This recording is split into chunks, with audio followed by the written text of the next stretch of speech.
अस्सलामुअलैकुम, सुबह खैर। You are watching city at 10 with me your host Saba Shaikh. कैसे हैं आप सब लोग? मज़े में होंगे, ठीक ठाक होंगे, टिप टॉप होंगे, अपनी ज़िंदगी को एंजॉय कर रहे होंगे। और क्यों ना करें भाई, अब तो विंटर सीज़न भी शुरू हो गया है।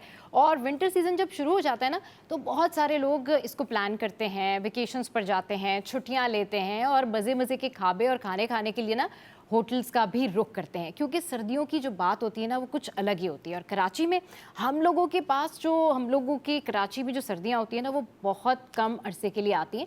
लेकिन अगर ज़्यादा रह जाए तो भी हमें शिकवे शिकायत बढ़ जाते हैं। अच्छा जनाब, तो इस वक्त जो हमारा शो है उसके फॉर्मेट के हवाले से मैं आपको ज़रूर बताऊंगी। लेकिन उससे पहले आज के शो का जो हमारा इंट्रो है, तो मैंने सोचा कि आज शुरू में की जाए एक अच्छी सी बात, ताकि सब लोगों को ये भी पता चल सके, ये भी जान सकें कि ज़िंदगी में एक बहुत अच्छी चीज़ होती है जिसको कहते हैं सब्र। और शायद अगर कोई ये जान जाए कि सब्र की जो पार है, जो पेशेंस की पार है, वो क्या होती है, तो हर बंदा सब्र ही करना शुरू कर दे। हम देखते हैं कि हमारे रोज़मर्रा के मामलात में, हमारी रोज़ाना ज़िंदगी में, घर हो, दफ्तर हो, ऑफिस हो, बाहर जाएं, कॉलेज, स्कूल, सब्ज़ी लेने जाएं, ग्रॉसरी करने के लिए जाएं, हत्ता कि कहीं भी हमें बर्दाश्त करना पड़ता है, हमें सब्र करना पड़ता है और ये हमारे बहुत काम आता है।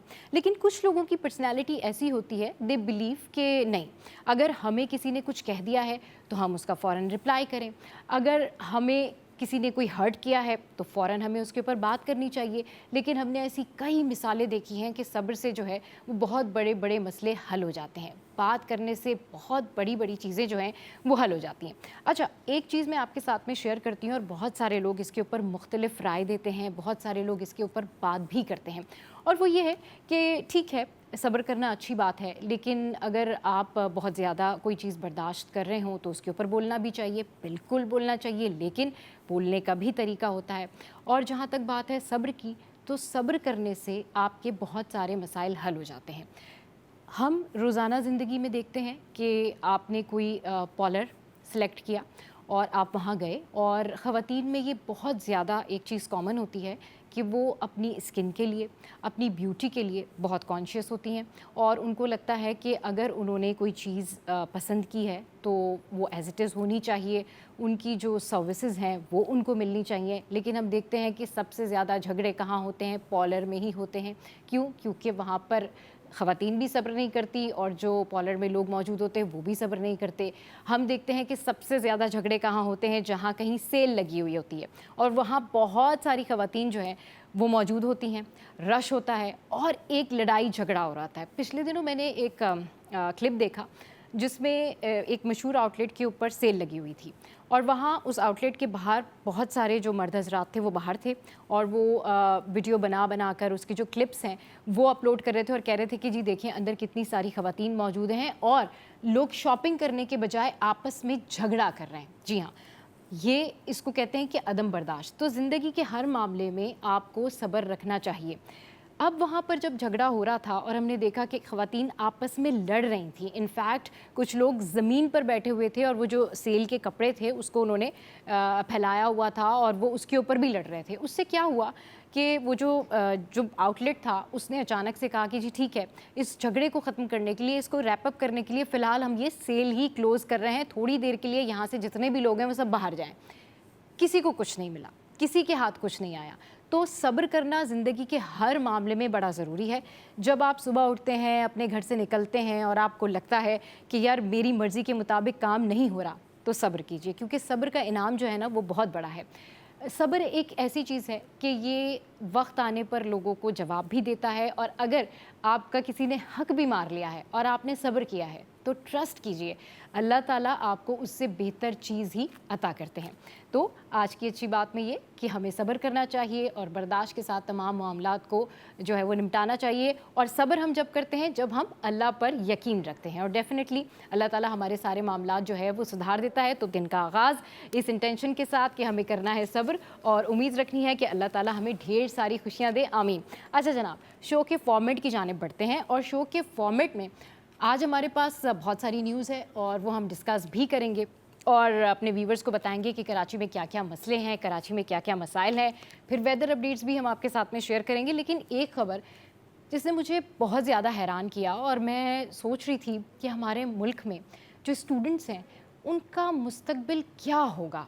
कल हम आपके साथ में ये बात कर रहे थे, ये बात शेयर कर रहे थे कि जी जो स्टूडेंट्स हैं इंटरमीडिएट के वो खुश नहीं हैं, स्क्रूटनी के लिए जा रहे हैं। वहीं अब ये भी खबर सामने आई है कि हमारे मुल्क में जो असातिज़ा हैं उनकी भी कमी हो गई है। जी हाँ, ये कोई मामूली बात नहीं है। मतलब कॉलेजेस में, यूनिवर्सिटीज़ में जो असातिज़ा हैं अब उनकी भी कमी हो गई है और अब उसके लिए भी बाकायदा तौर पर जो है वो हुकाम बाला की जानिब से ऐलानात किए जा रहे हैं, ख़त लिखे जा रहे हैं प्रिंसिपल को कि जो असातिज़ा की तादाद है उसको यकीनी बनाएं और अगर कमी है तो जो एग्जिस्टिंग टीचर हैं उनसे ही हेल्प ली जाए और अगर वो नहीं मानते हैं तो फिर उनके ख़िलाफ़ कार्रवाई की जाए। सो ये हालात हैं कि तकरीबन 2300 असातिज़ा की जो भर्तियाँ हैं वो ना होने से तालीमी अमल शदीद मुतासिर है।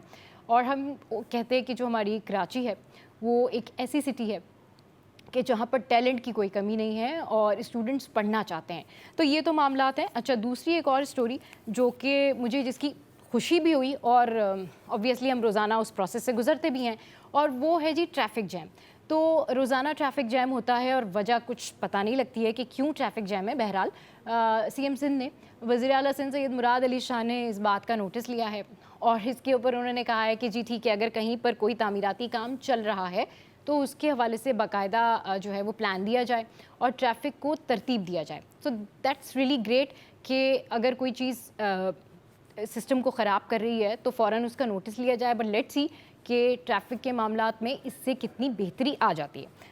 अच्छा, दूसरी न्यूज़ जो कि जान के सुन के मुझे खुशी हुई और बड़ी अच्छी बात है कि ये कराची पुलिस चीफ़ हैं जिन्होंने ख़वातीन पुलिस एहलकारों में 25 नई मोटरसाइकिलें तकसीम की हैं। चलें जी, एक अच्छा इनिशिएटिव है।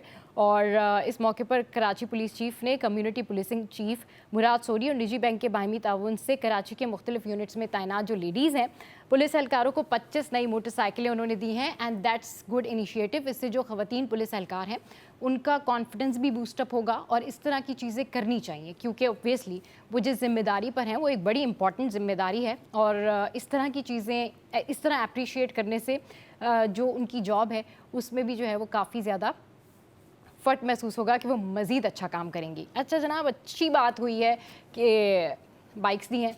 वहीं एक और अच्छी खबर मैं आपके साथ में शेयर करती हूँ, ब्लाइंड T20 क्रिकेट टीम। जी हाँ, इससे पहले भी इन्होंने मैच जीता था, मतीउल्लाह ने अच्छा परफॉर्म किया था, कामरान अख्तर ने भी अच्छा परफॉर्म किया था। नाउ अभी जो हमारी टीम है उसने जो ये फाइनल कप है, फाइनल है, वो जीत लिया है और इसके ऊपर उनको शाबाशी मिली है मेयर कराची मुर्तज़ा वहाब की जानिब से। फिर जो गवर्नर सिंध हैं उन्होंने भी उनको बड़ा अप्रिशिएट किया है। तो कराची में टैलेंट की तो कोई कमी नहीं है और हम ये कोशिश करेंगे कि हमारी जो ये क्रिकेट टीम है जब ये तमाम अपनी मसरूफियात से फ्री हो जाए तो फिर इनको बुलाएं और इनसे पूछें कि इन्होंने ज़बरदस्त जो है वो कारनामा अंजाम दिया है और ज़बरदस्त काम किया है पाकिस्तान के लिए और हमें आप पर फ़ख्र है, ऐसे ही अच्छा काम करते रहिए। अच्छा, एक और चीज़, जैसे कि अभी मैं बोल रही हूँ तो मुझे एकदम से लग रही है प्यास, लेकिन मेरे जहन में एक और चीज़ भी आ रही है कि जब चलें जी ठीक है, मैं तो पानी भी पी लूँगी और मेरे लिए तो काफ़ी चीज़ें भी हैं, लेकिन इशू ये है कि कुछ ऐसे भी लोग हैं कराची में जिनके पास पीने का साफ़ पानी मुहैया नहीं होता। और कराची में जो साफ़ पानी है, पीने का साफ़ पानी है, वो नहीं है। और इसके ऊपर जो एहसन इकबाल हैं उन्होंने एक बयान दिया है जो कि आपके साथ में शेयर करेंगे, लेकिन प्रोग्राम में यहाँ वक्त एक ब्रेक का। और अगर आप के जो क्वेश्चंस हैं, आप हमसे जो सवालात करना चाहें, उसके लिए आप हमें कॉल कर सकते हैं, लाइव कॉल कर सकते हैं और आपके मसाइल जो हैं वो बता सकते हैं। हमारे पैनलिस्ट साथ मौजूद होते हैं ताकि हम आपके मसाइल हुक्काम बाला तक पहुँचाएँ। तो वापस आएंगे और फिर मज़ीद ढेर सारी बातें करेंगे। शो में यहाँ वक्त तो एक ब्रेक का, कहीं नहीं जाना आपने, हमारे साथ रहिए, स्टे विद अस।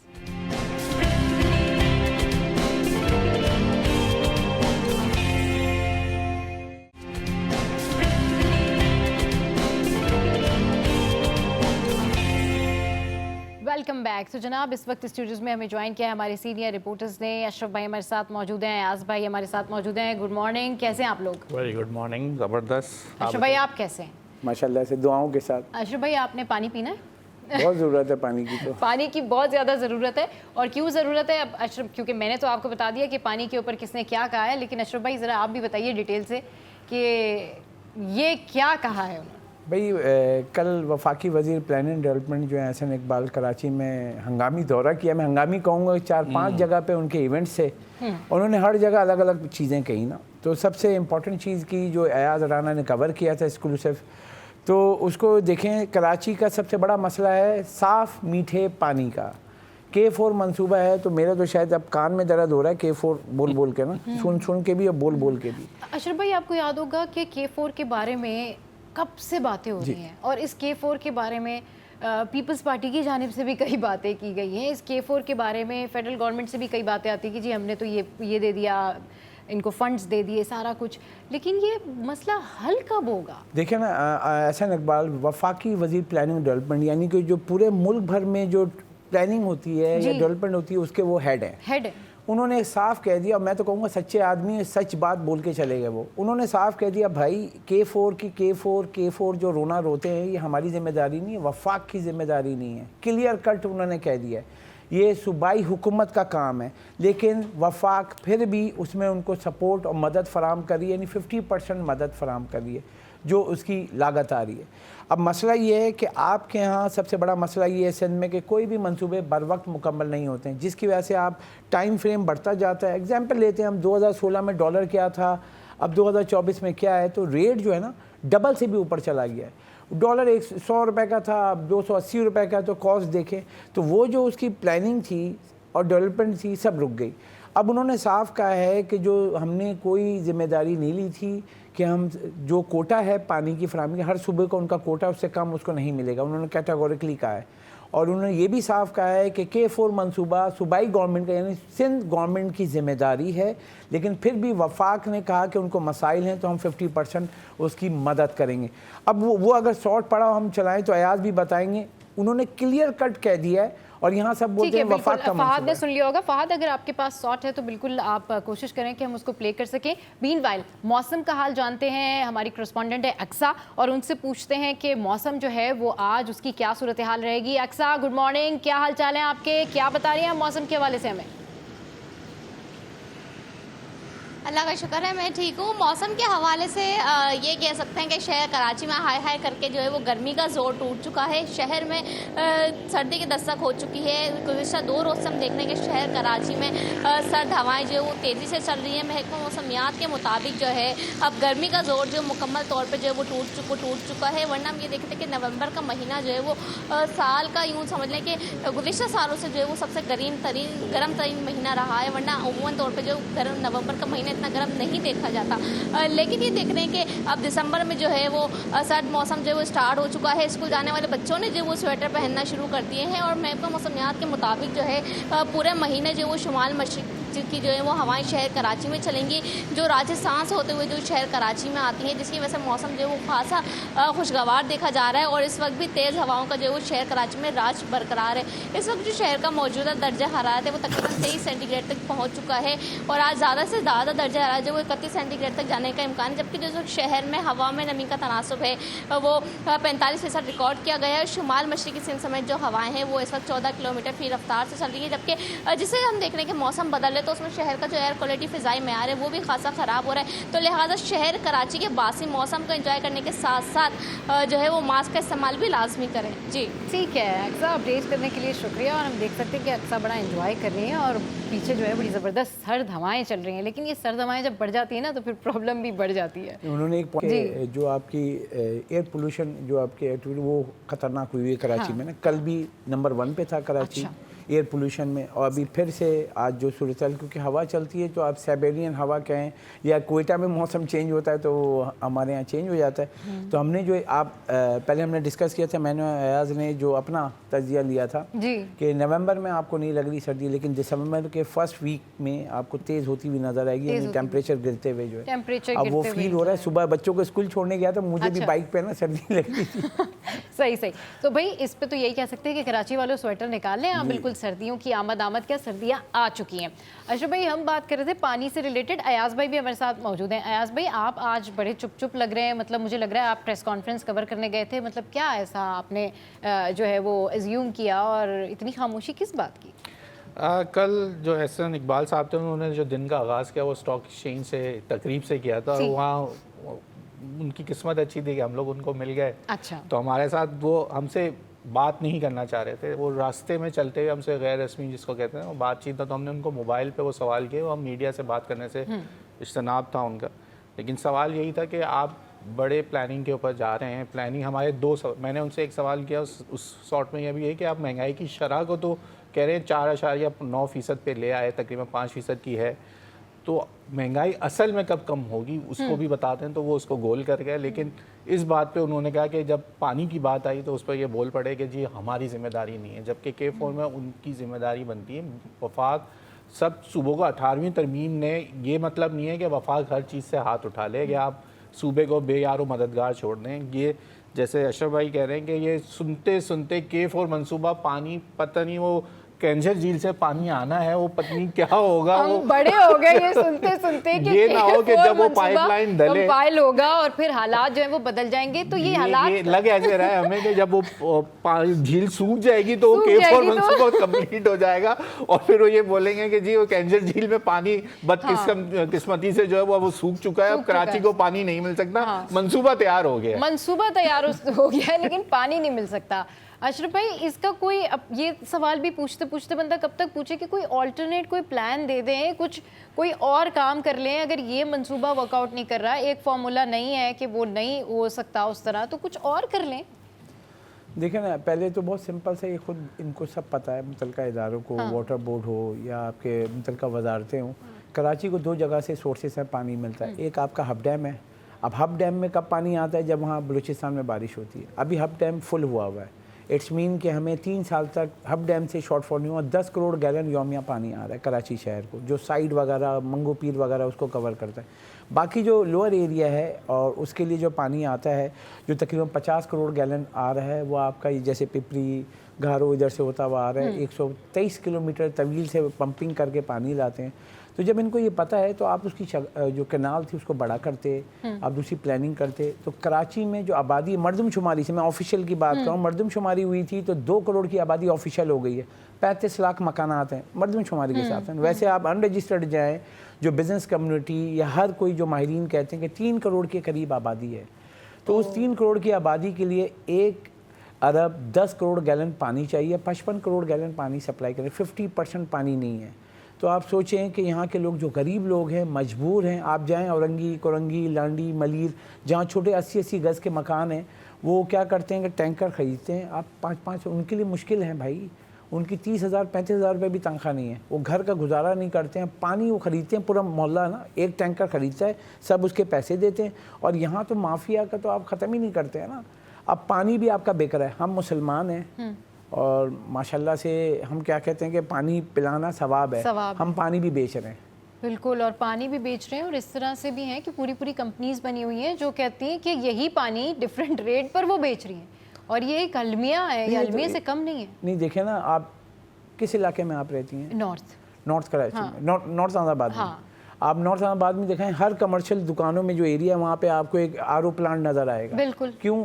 आपने सब सॉइल वाटर यानी कि अंडरग्राउंड पानी निकाल के उसको बना के बेच रहे हैं। वो आपका मुज़र सेहत है, ये मैं बता दूँ।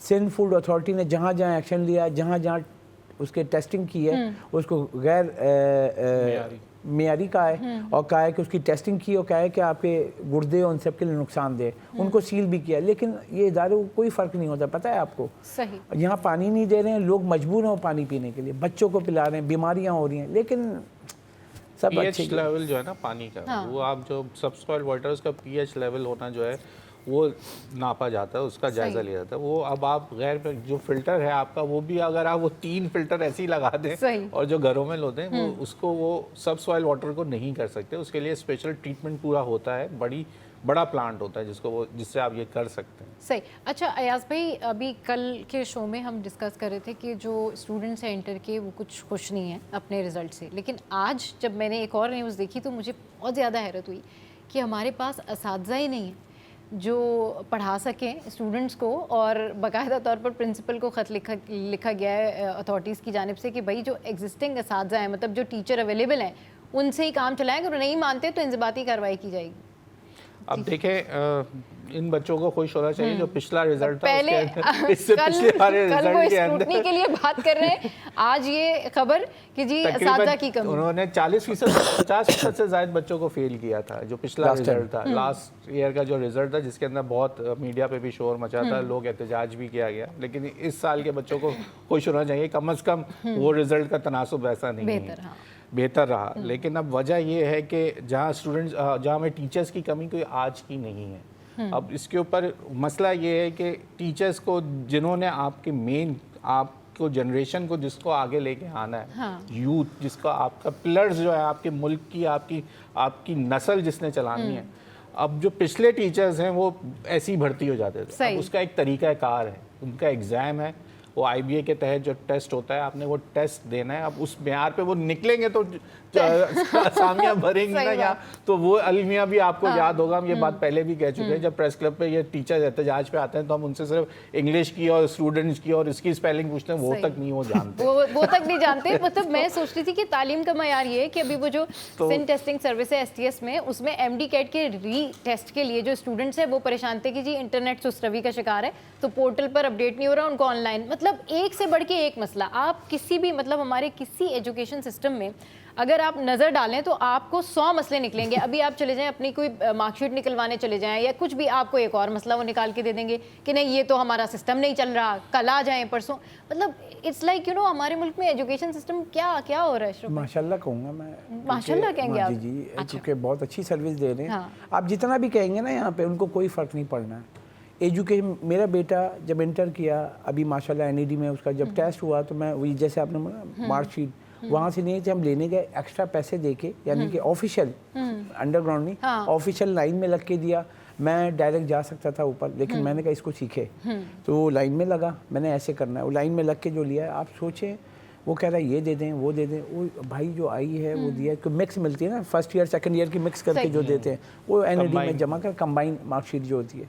अब आप देखें, आपको ऑनलाइन कर दें, वन लिंक है पूरी दुनिया में।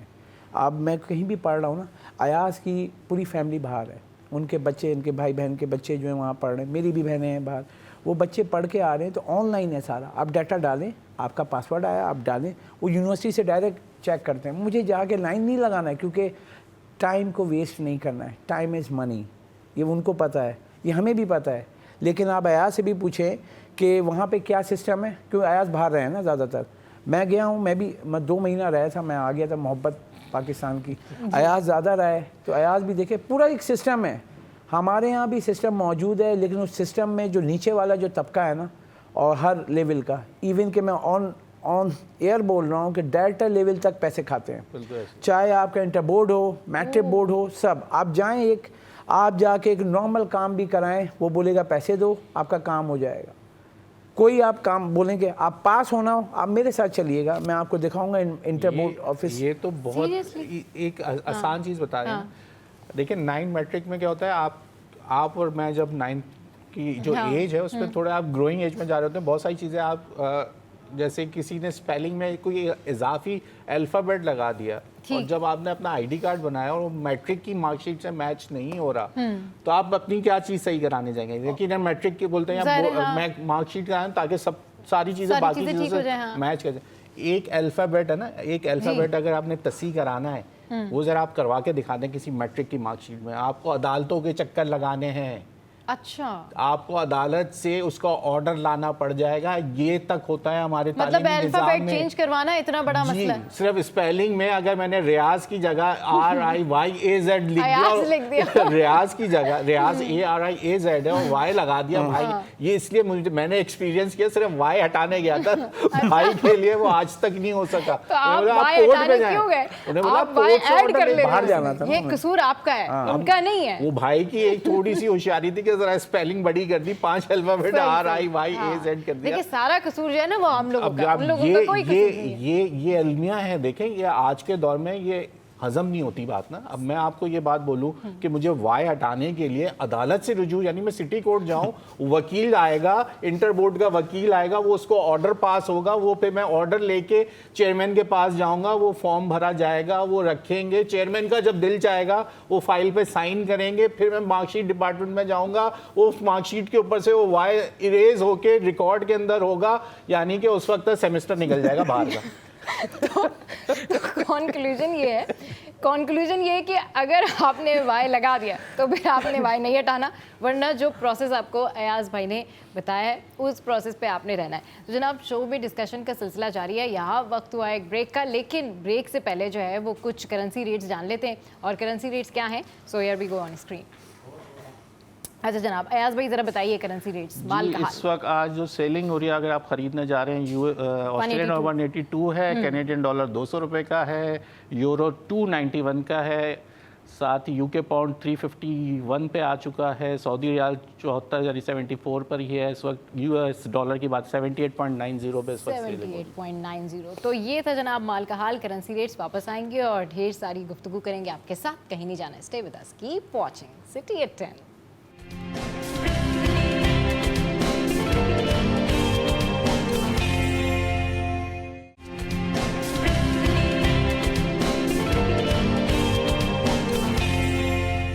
Welcome back. तो ब्रेक पे जाने से पहले हम कराची के इशूज़ जो हैं वो डिस्कस कर रहे थे और हमारे साथ हमारे सीनियर रिपोर्टर्स मौजूद थे और इस वक्त हमें ज्वाइन किया है हुमायूं सुल्तान साहब ने।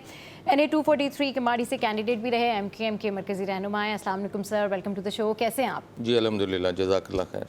सर, आए दिन कराची में इस तरह की खबरें सामने आती रहती हैं, बल्कि ये हमारा रूटीन ही बन गया है कि ट्रैफिक जो है वो शदीद जाम रहता है। और अभी तो CM सिंध ने जो है इसका नोटिस भी लिया है और आपके यहाँ से भी जो है वो अभी इसका नोटिस लिया गया, इसके ऊपर तशवीश का इजहार किया गया। इस मसले को कैसे सॉल्व किया जा सकता है, क्या कर रहे हैं आप लोग इस हवाले से? देखिए, मैं समझता हूँ कि अगर एक घर के अंदर 4 लोगों की रहने की जगह है और वहाँ पे लाकर मैं 10 बंदे बिठा दूँ, तो फिर मैं तो 4 लोगों का मैनेजमेंट कर रहा हूँ ना, 4 लोगों की रोटी का, 4 लोगों के पानी का, 4 लोगों की सैवरेज का निज़ाम का। और कराची में कुछ इसी तरह हुआ है कि कराची क्योंकि मिनी पाकिस्तान बन गया है, और अच्छी बात है, हम इसको बुरा नहीं मानते, तमाम कौमियतें अब इधर आकर बस गई हैं रोज़गार के लिए, और उसकी वजह से मिस मैनेजमेंट काफ़ी हुई है। और इस मिस मैनेजमेंट के अंदर देखें, अगर आप MKM का लास्ट मेयर जो मुस्तफ़ा कमाल साहब थे, उन्होंने 2030 तक जो प्लानिंग दी थी, K4 भी उसमें शामिल था उस वक्त के, उसके बाद बहुत सारे प्रोजेक्ट्स थे, शारे फैसल डबल डोर था और उसके अलावा बहुत सारी चीज़ें थी। अगर उस पर इम्प्लीमेंट हो जाता तो आज कराची का ये हालात पैदा नहीं होते। बदकिस्मती से हम अच्छे लोगों की कदर उसी वक्त करते हैं जब वो दुनिया से चले जाते हैं और ट्रकों के पीछे उनकी तस्वीरें लगाकर, अक्सर आपने देखा होगा कुछ जर्नलों की भी ट्रकों के पीछे तस्वीरें लगाकर कहते हैं तेरे जाने के बाद तेरी याद आई। तो ये लम्हा फ़िक्रिया है, ये लम्हा फ़िक्रिया इस कौम का। अभी आप देखिएगा, जो भी अच्छा बंदा जब चला जाता है, तो ईदी साहब चले गए तो लोग बड़ी तारीफ़ करने लग गए और उनके कसीदे पढ़ने लग गए कि ईदी साहब से अच्छा बंदा नहीं था। उनकी ज़िंदगी में किसी ने उनकी कदर नहीं की। तो बदकिस्मती है इस कौम की कि जो लोग ज़िंदा होते हैं और अच्छे होते हैं उनकी कदर नहीं की जाती जब वो ज़िंदा होते हैं, और जब वो चले जाते हैं तो फिर सर कराची में जो जिंदा आवाम है उसकी कदर कौन करेगा, इनके मसाइल कौन दूर करेगा? अब मतलब ट्रैफिक का इशू तो था ही, अब तो सिग्नल्स भी बंद हैं।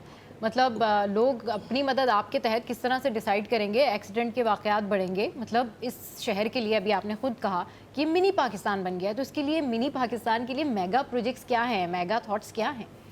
देखें बहन, मैं आपको बिल्कुल खुलकर बात करूँगा, और मैं आदत नहीं है मुझे कि कोई लगी लिपटी और कोई मुनाफिकत भरी बात करूं।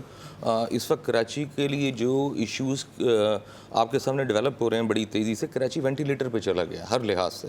आप चाहे उसको ट्रैफिक के निज़ाम से वाबस्तगी उसकी जोड़ लें, चाहे आप उसकी माशी लिहाज से वाबस्तगी जोड़ लें, रोज़गार जो निचली सतह पे वो ख़त्म होता जा रहा है, महंगाई को देख लें। एक आम बच्चा जो इस वक्त आपके इस कैमरे के पीछे, वो अफोर्ड नहीं कर सकता अपने बच्चों को, क्योंकि सरकारी स्कूल में तालीम है नहीं, सरकारी अस्पताल में इलाज नहीं है, तो और कॉलेजेस में तो अब असातिज़ा ही नहीं है। यास भाई, अशरफ भाई, अभी जो हम बात कर रहे थे, सिंध एडिटर जनरल की अपनी रिपोर्ट है ना कि 11, हमारे ज़माने में हम सुनते थे कि टीचर गोस्ट होते हैं, और अभी उनकी अपनी रिपोर्ट है कि 11,000 स्कूल गोस्ट हैं सिंध के अंदर। 45 से 46 हज़ार में से 11,000 स्कूल गोस्ट हैं। तो मैं समझता हूँ कि तो ये पीपल्स लेम पार्टी एक्सक्यूजेस से कब तक काम चलेगा? तालीम का मयार ये है कि कभी स्कूल जो है वो घोस्ट हो जाते हैं, कभी असातिज़ा घोस्ट हो जाते हैं, स्टूडेंट्स जो हैं वो परेशान हैं, स्क्रूटनी के लिए जा रहे हैं, उनको वहाँ पे स्क्रूटनी के पैसे उन्होंने बढ़ा दिए हैं कि जी ठीक है अब स्क्रूटनी आएंगी तो हम जो है वो पैसे बढ़ा दें। ये सब किस तरह से, ये कौन देखेगा, कौन सॉल्व करेगा? देखिए, मायूसी तो कुफर है। मैं समझता हूँ कि इस आवाम को फ़ैसला करना, और ख़ास तौर पे जो बल्दियात के लिए, देखिए एमक्यूएम ने तो बाइकाट किया था, और अगर इस शहर में जब भी कोई काम हुआ है तो एमक्यूएम के दौर में हुआ है। ये मेरे लिए फ़ख्र की बात नहीं है कि मुस्तफ़ा कमाल वर्ल्ड के सेकंड बेस्ट मेयर रहे, मेरे लिए कोई फ़ख्र की बात नहीं है। इस लिहाज से तो ज़रूर होगा कि मैं एमक्यूएम का पार्ट हूँ, इस लिहाज से होगा। लेकिन हम बिंग सिटी ऑफ इस कराची के, मैं एक शहरी की हैसियत से अपने आप को फ़ख्र की बात महसूस नहीं करता। कई मुस्तफ़ा कमाल इस शहर में पैदा होना चाहिए थे। अगर पैदा हो जाते तो आज शहर का ये जो हालात हैं, इस तरह के हालात, इस तरह के सिनेरियो नहीं होते। आपने बदकिस्मती से अभी आपके सामने जो हालात चल रहे हैं, मौजूदा इस वक्त जो मेयर हैं उनके क्या है, आप इससे पहले जो आए हैं किसी ने शहर को ट्विटर पर भी साफ़ करने की कोशिश की थी। सर वो तो आपके ऊपर जो है ना, मेयर कराची से एक आया, तो मेयर कराची मुर्तज़ा वहाब फेवरल हॉल पे जो है फ्री वाईफाई का डिवाइस का था, वहाँ एक सवाल हुआ बिज़नेस कम्युनिटी के ऊपर कि वो जाके मिल रहे हैं आर्मी चीफ से, 3 मुलाकातें हो गई, तो आप क्या कहेंगे कि बहुत सारी शिकायतें हुई हैं। तो उन्होंने वहाँ पे कहा कि मैं सलूट करता हूँ सियालकोट के बिजनेसमैन को जिन्होंने एयरपोर्ट बनाया, जिन्होंने अपनी एयरलाइन लाई। और मैं यहाँ पे एक वजाहत कर दूँ, एयरपोर्ट जो बना एक्सपोर्ट डेवलपमेंट फंड होता है जो पूरे मुल्क के एक्सपोर्टर देते हैं, वहाँ से बना था, प्रोसेसिंग जोन की। अब उन्होंने उसके ऊपर जो कहा, उसके बाद कहा कि मैं इस मिट्टी का बच्चा, हम भी हैं, मैं तो दिल से हूँ, हम सब हैं दिल से, हम जान देने के लिए तैयार हैं। लेकिन उन्होंने जो जुमला कहा, देखें बिजनेसमैन है वो जो इस मुल्क को, इस शहर को, लोगों को रोज़गार दे रहा है, उसके बारे में आप बोल रहे हो कि आप जो हैं मतलब ब्लैकमेलर हैं, आप जो हैं टैक्स चोर हैं। ऐसा नहीं है, ऐसा नहीं है। मुर्तज़ा वहाब और पीपल्स पार्टी की जो पॉलिसी रही है ना, ये कराची के अंदर और पूरे सिंध के अंदर भत्ते लेती रही है और मिलों पे कब्जे करती रही है, जो हिस्ट्री रही है जरदारी साहब की। तो वो ज़ाहिर है उनकी कंप्लेनें कर रहे हैं वो जाकर आर्मी चीफ से, तो अब वो डायरेक्ट जब एक नाता उनका आर्मी चीफ के साथ जुड़ गया और वो जाकर उसको अपनी कंप्लेनें और अपनी दाग रसी के लिए बता रहे हैं कि जी फ़लाँ जगह से हमें पर्ची आ रही है, फ़लाँ जगह से कहा जा रहा है मिल बेच दो, फ़लाँ जगह से कहा जा रहा है ये काम करो वरना तुम्हें यहाँ से फ़ारग कर देंगे, हटा देंगे, तुम्हारा बिज़नेस ख़त्म कर देंगे। तो पहली बार कराची की जो ताजिर बरादरी है जो पूरे पाकिस्तान को पाल रही है, ये 48% टोटल रेवेन्यू जनरेट करके देती है पूरे पाकिस्तान को, और अब सूबे सिंध को देखें तो 99% 90% करके दे रही है। तो मेरे हिसाब से ये बहुत बड़ा स्टेप है कि पहली दफ़ा ये ताजिर बरादरी आर्मी चीफ के साथ डायरेक्ट हुई है कराची की, इससे पहले कभी नहीं हुई। उसके साथ ज़्यादतियाँ होती रही हैं, वो पाकिस्तान को पालती रही है, लेकिन उसका पुरसाने हाल कोई नहीं था। अब इनको तकलीफ़ ये है कि उनका कोई पुरसाने हाल बनने जा रहा है, इनसे सवाल हो रहे हैं अंदर खाते में। आपको बता देता हूँ अंदर की बात, इनसे सवाल हो रहे हैं। जब वो ताजिर जाकर शिकायत करता है कि मुझे फ़लाँ पीपल्स पार्टी के MP ने मेरे यार्ड पर जाकर, अभी NLC का एक यार्ड है केमाड़ी पे, ये कोई 160 एकड़ पे, उस पर पीपल्स पार्टी के हाजिर MP ने कब्जा कर लिया। अब वो जाके जब आर्मी चीफ से उसकी शिकायत करता है तो आर्मी चीफ ज़ाहिर है उसके खिलाफ फिर एक्शन लेता होगा या कहता होगा उनकी लीडरशिप को कि भाई इससे खाली करवाएं, ये क्या हो रहा है कराची के अंदर, क्या कर रहे हैं। अब जाके तो देखें कराची के अंदर जो इंडस्ट्रियल जोन्स पे किस तरह ये कब्जे कर रहे हैं, फैक्ट्रियों के एरियो पे किस तरह कब्जे कर रहे हैं, जिनके मालकान बाहर गए हैं, जिन फैक्ट्रियों पर ताले लगे हुए हैं तोड़ कर अंदर घुस रहे हैं। जब इस तरह की हरकतें पीपल्स पार्टी के मौजूदा सिटिंग MPs करेंगे तो फिर उनकी कंप्लेन भी होगी, और उस कंप्लेन का रिएक्शन है जो मुर्तज़ा आपने बात की। मैं समझता हूँ कि वो तो आना था, नेचुरल है, नेचुरल वो आएगा।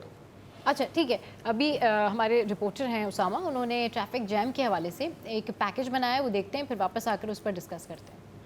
शहर कायद की मुख्तलिफ शाहराहों पर जो है वो सुबह के औकात में ट्रैफिक का दबाव जो है वो मामूल बनता जा रहा है। इस वक्त भी जो है वो मुख्तलिफ शाहराहों पर ट्रैफिक की रवानी शदीद मुतासिर देखने में आ रही है, जिनमें university road, Shahrah Faisal, site area, Nazimabad, north Nazimabad, Garden, Golimar और दीगर जो अहम सड़कें हैं उस पर ट्रैफिक का दबाव जो है वो सुबह के औकात में शदीद तर हो जाता है। इस वक्त भी जो है वो जिना ब्रिज से किमाड़ी जाने वाले ट्रैक जो है उस पर ट्रैफिक का शदीद दबाव है।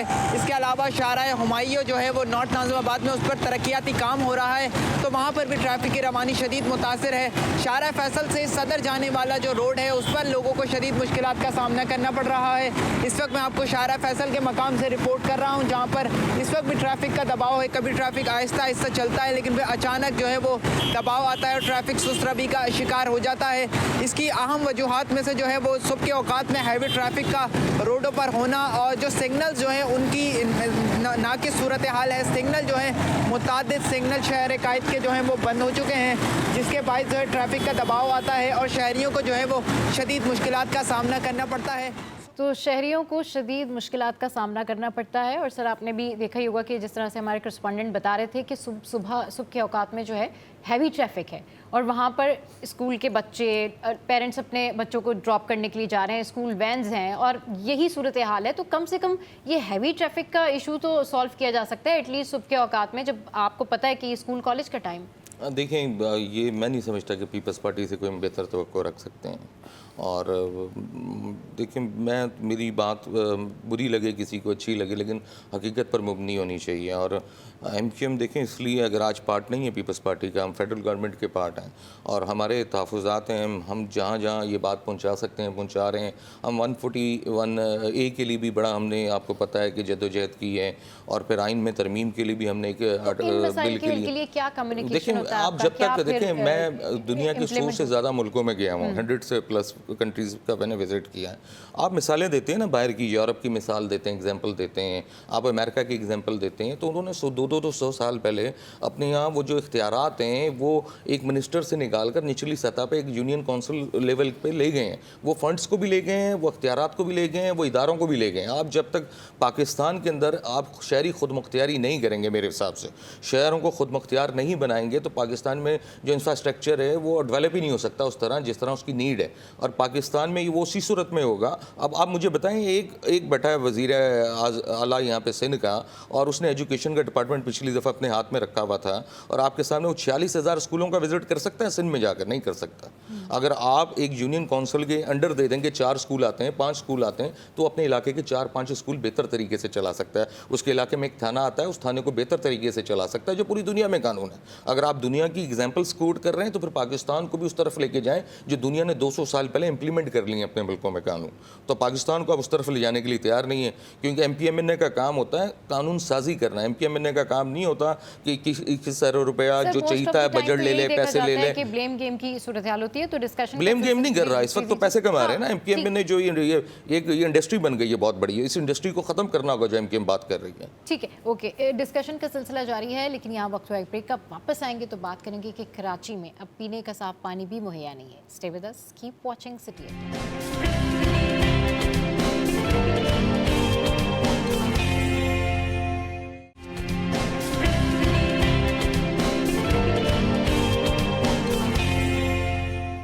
Welcome back. हमारे साथ हमारे पैनलिस्ट मौजूद हैं, सीनियर रिपोर्टर्स मौजूद हैं, हुमायूं सुल्तान साहब मौजूद हैं, और हम बात कर रहे हैं कराची के इश्यूज़ पे। सर, जिस तरीके से अभी आप बता रहे थे कि हम तो यही चाहते हैं कि मसाइल सॉल्व हों, आप कह रहे थे कि आपने इस हवाले से आवाज़ भी उठाई है, बात भी की है, लेकिन बात सारी वही है कि मसला कैसे हल होगा, और एक मसला हो तो हल हो।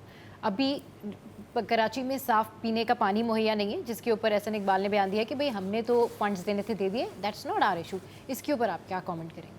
देखें, इसमें तो बड़ी मुझे शर्म की बात है कि एक जिस पे 20 साल से जिसकी मुसलसल सिंध पे हुकूमत है, और उनका चेयरमैन, को चेयरमैन अब कह रहा है कि जी हमारे घर पे हम टैंकर से पानी डलवाते हैं। शर्म की बात है ना, शर्म की बात है, अफसोस की बात है।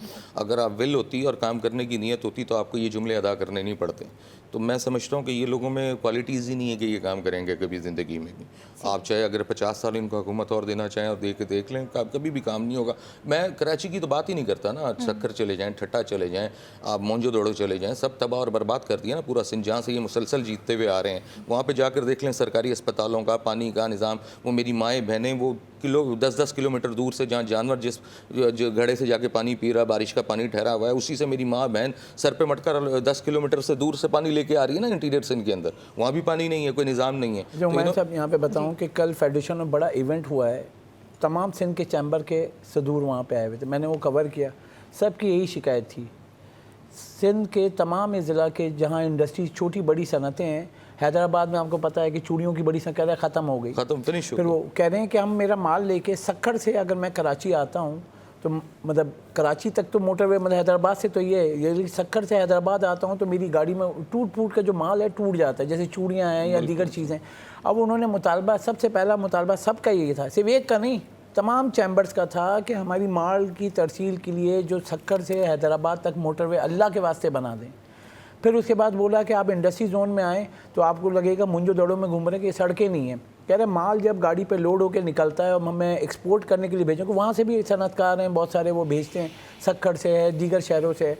तो कह रहे हैं जब माल लोड होकर निकलता है तो बीच में गाड़ी ख़राब हो जाती है, यानी एक्सेल टूट जाता है, वो टूट जाता है। कह रहा है मेरा पोर्ट पे वो टाइम होता है कराची तक पहुंचने में, और उसके बाद पोर्ट पे माल नहीं पहुंचता है तो फिर हमें डैमेज डिटेंशन लगती है, फिर हमें बाय एयर भेजना पड़ता है। अब सबका यही था कि 10-10 घंटे 12 घंटे की लोड शेडिंग हो रही, किसी को कोई जू नहीं रेंग रही है, वो इंडस्ट्री कैसे चलाएं।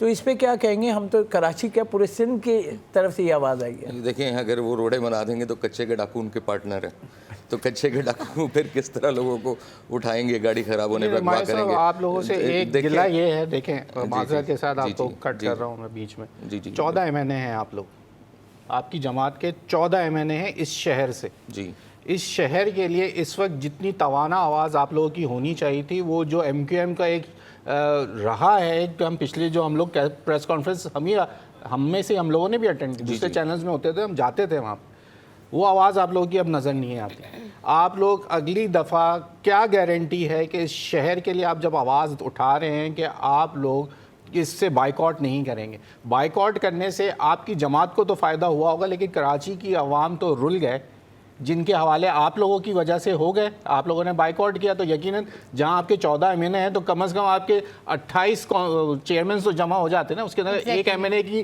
कॉन्स्टिट्यूंसी के अंदर कम से कम 4 ऐसे होंगे जो लगते होंगे आपके चेयरमैन। कम से कम आप वो हिसाब लगाएं तो 50 से 60 की एक आवाज़ होती है, वह उनकी काबीना में होते हैं। अब आप लोगों पे एक बड़ी, आप लोग इस शहर को ओन करते हैं, लेकिन आप लोगों की तरफ से भी वो आवाज़ नहीं आ रही। इधर बैठ के 1-2 बयान देने से अब काम नहीं चलेगा। देखिए कराची की आवाम अब 8-6 महीने गुजर चुके हैं शहर के अंदर मानसून के सीज़न को गुजरे हुए। 4 पैच वर्क के अलावा पूरे शहर का बेड़ा गर्क है। इस वक्त तक आप लोगों ने क्या कर लिया इसके लिए? देखिए, ज़बरदस्त बात की आपने, और मैं इसमें कोई लगी लिपटी बात नहीं करूँगा और आपको बिल्कुल स्ट्रेट वे जवाब दूँगा। देखिए, 2 जो लेयर्स की यहाँ पे गवर्नमेंट है, एक बल्दियात की है और एक सिंध गवर्नमेंट है। ये फंड्स इन्हीं के पास होते हैं। फेडरल गवर्नमेंट के हमें इत्तेहादी ज़रूर है, सिंध गवर्नमेंट के नहीं है। हमारे पास कोई फंड्स नहीं है। और आपने कहा कि हम, बिल्कुल आप ठीक कह रहे हैं कि हमारी आवाज़ उस तरह आपको नहीं दिख रही, लेकिन मैं आपके चैनल पे एक ब्रेकिंग न्यूज़ दे देता हूँ कि एक तो बिजली के रेट पे MQM जो मुज़ाकरात कर रही थी, इस पर आपको विदिन 15 डेज़ या 30 डेज़ पूरे पाकिस्तान को 12 से 14 रुपये का रिलीफ मिलने जा रहा है पर यूनिट। ठीक है, आपको ये खुशखबरी मैं आपके चैनल पे, अब हम अंदर वो उस तरह नहीं कर रहे काम, लेकिन हम जिनके इत्यादी हैं उनसे बैठकर रिलीफ ले रहे हैं। और वो रिलीफ मैं आपको पहले बता रहा हूँ कि एडवांस में बता के जा रहा हूँ 30 डेज़ पहले कि 12 से 14 रुपये हमारी कमिटमेंट हो गई, जिसमें से 4 IPs कंपनी का एग्रीमेंट कैंसिल कर दिया गया। वो इम्प्लीमेंट कब बनाऊँ? 15 दिन बाद ये रिलीफ जी मिलेगा विदिन 30 डेज़ आपको पूरे पाकिस्तान के अंदर ये 10 से 12 रुपये 14 रुपये जो इसके बिटवीन ये पर यूनिट कम हो जाएंगे। नंबर 1। नंबर 2, हमारे कुछ और मुतालबात उनके साथ बिल्कुल हम शोर नहीं करते, हम बैनर की सियासत नहीं करते, हम रोड पे आके रोड को ब्लॉक करके अपने शहरियों को तंग नहीं करते। हमें जहाँ जिस प्लेटफॉर्म पे बात करनी है हम कर रहे हैं, और इंशाल्लाह ताला हमारे जो बाकी मुतालबात हैं, मैं आपसे ये बैठकर कोई उस तरह की बात नहीं कर रहा कि फॉर्मेलिटीज़ पूरी कर रहा हूँ या सियासत कर रहा हूँ। इंशाल्लाह ताला MQM आपको दोबारा 6 महीने के अंदर, अगर वो बाकी मुतालबात भी पूरे नहीं हुए, तो इस्तीफे देते हुए नजर आएगी और असेंबली से बाहर नजर आ जाएगी। अच्छा, मतलब जी बिल्कुल इसमें कोई लचक नहीं है। हमारे अंदर आपके अपोजिशन लीडर का जो इस वक्त लीडर आपकी जमात से सिंध हुकूमत के, अली खुर्शीदी साहब, उनका इलाका है औरंगी टाउन। जी बिल्कुल। 1-1.5 महीने पहले वहाँ पर रोड के ऊपर जो है पत्थर डाल के गए। मैं समझा कि चले भाई 1 महीने बाद वहाँ दोबारा मेरा जाना हुआ। मैं कहा अब तो कारपेट हो गया होगा। अच्छा, हर दफा यही थॉट आता है कि नहीं अब तो वो चीजें रोड बेहतर हो पे गई उन्होंने होंगी, मगर उसको चीजें नीचे बेहतर बिठाने के लिए अभी तक वहाँ ट्रैफिक है, धूल मिट्टी नहीं है। सर, अली हमारे पास पैसे ही नहीं है ना। जो आप मुझे एक चीज बताएं, आपके अपोजिशन लीडर हैं, वो अपना इतनी तो तवाना आवाज रख सकते हैं कि वो अपने इलाके के लोगों को रिलीफ दे दें। कराची का बहुत बड़ी आबादी है औरंगी टाउन। मैं आपसे कह रहा हूँ, बजट ही आपके सामने इस वक्त मेयर के पास है सारा काम करने का, आपकी सिंध गवर्नमेंट के पास है, चीफ मिनिस्टर की जिसको मर्जी होती है, जो उसका पसंदीदा MP है उसको चाहे वो 20 अरब दे दे, किसी को 30 अरब दे दे। बंदर बांट लगी है, इसलिए तो हम चीख रहे हैं 140A के लिए कि हम तो कह रहे हैं कि आप सेंसस की बुनियादों पर इलाके के जो लोग हैं ये फंड उन तक ट्रांसफर कर दें। MQM क्यों चीख रही है इस पर? अगर हमारे पास पैसे हों और खुदा की कसम अगर आपको वो रोडों पे नजर ना आए लगते हुए, तो फिर आप मुझसे बात कीजिएगा। पैसों की फंड से हम कह रहे हैं 14 MNA हैं, तो 14 के 28 MPA होंगे, 30 MPA। कितने MPA हैं आपके? जी हमारे 21 हैं इस वक्त। 21 MPA हैं। ये निकल के सिर्फ रोड पे वही कुछ निकल के एक आवाज है, एक प्रेस कॉन्फ्रेंस ही करते हैं आप, बड़ी मैंने आपसे कहा ना, एक जमात को पिछले 20 साल से करें सर, हम आपको एयर टाइम देंगे, 15 हम अपने चैनल से मैं वादा कर लेता हूँ, आप इसके ऊपर करें, हम टाइम दे के आपकी पूरी नहीं, मुझे एक चीज बताएं ना, एक जमात 15 साल से बैनर लगा रही है ना, सियासत कर रही है रोडों पे आके जी, उसने 14 रुपए कम नहीं करवाए। नहीं सर, देखिए आप सर अपने ऊपर लेना, हर कोई जैसे कोई बोले, मैं आपको बताऊं ये शुरू किया है जो निगरान वफाकी वजीर बने थे गौहर साहब, उन्होंने जो है गौहर एजाज साहब जो हैं एप्टिमा के सरपरस्त से आला भी हैं, वो जो वफाकी वजीर बने सनअत व तिजारत, उन्होंने वो डाटा लिया क्योंकि आम आदमी को नहीं मिल रहा था, उन्होंने वो IPPs का डाटा निकाला, 5 IPPs बंद हो गई हैं, 18 के ऊपर गवर्नमेंट बात कर रही है, और उसके बाद जो 5 बंद हुई हैं, मैं आपको बता दूं, मैंने खबर भी चलाई, 71 पैसे फी यूनिट कमी होगी। अब गवर्नमेंट जो है, ये गवर्नमेंट के हाथ में नहीं है, हाई लेवल पे बात हो रही है, आपको भी पता है कि इसमें आर्मी चीफ भी हैं, बाकी सब उसको देख रहे हैं, मगर ये जो बात करना कि हर कोई कह रहा है जमात इस्लामी मैंने करा दिया, अब MQM भी कह रही है मैंने करा दिया, पीपल्स पार्टी, ये जब आप लोग थे, आप लोग कब से हैं इस गवर्नमेंट में, मतलब जो पहले से हैं, IPPs तो आज तो नहीं हुई है ना ये बात, ये तो गौहर एजाज साहब ने जब बात उठाई, उससे पहले आप लोगों ने कहाँ थे, जब पर यूनिट आपको 3 साल में जो आपका कैपेसिटी चार्जेस था वो 11 रुपए से 24 रुपए पे चला गया, आप लोगों ने कभी आवाज़ उठाई? आज तक आपका कोई भी वफाकी वजीर भी बने आपके, किसी ने आवाज़ उठाई? क्योंकि मसला ये है कि आप जो बस हम यही चाहते हैं भाई कि बस मसाइल जो हैं वो हल हों, कराची के आवाम को रिलीफ मिले। जी जी, ये जब रिलीफ आएगा तो आपको पता चल जाएगा ओपनली कि किसने दिया। चलिए सर, बिल्कुल आप हमारे शो पर ये कह रहे हैं कि 30 दिन बाद कराची के आवाम को, पूरे पाकिस्तान की आवाम, पूरे पाकिस्तान के आवाम को 10 से 12-14 रुपए के दरमियान रिलीफ मिलेगा पर यूनिट। चलें सर, अगर ऐसा हो जाता है तो ये बहुत अच्छी बात है, बहुत शुक्रिया आप हमारे शो पर आए, और हमारे सीनियर रिपोर्टर्स भी हमारे साथ मौजूद थे, तो कुछ भाव ताव जो है वो जान लेते हैं कि आज सब्जियां जो हैं उनके क्या रेट्स हैं। तो here we go on vegetable updates. टमाटर जो है वो 115 रुपए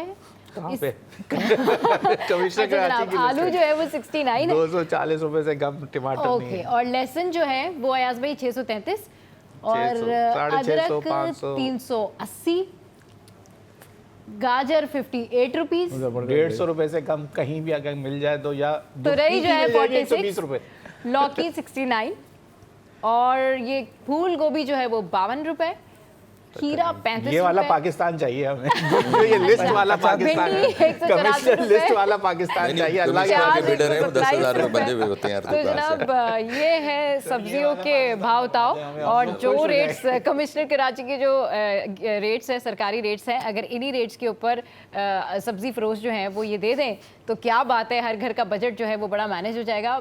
यहाँ पर वक्त एक ब्रेक का, वापस आएंगे तो नई टॉप स्टोरी जो वो डिस्कस करेंगे हमारे पैनलिस्ट के साथ। स्टे विद अस।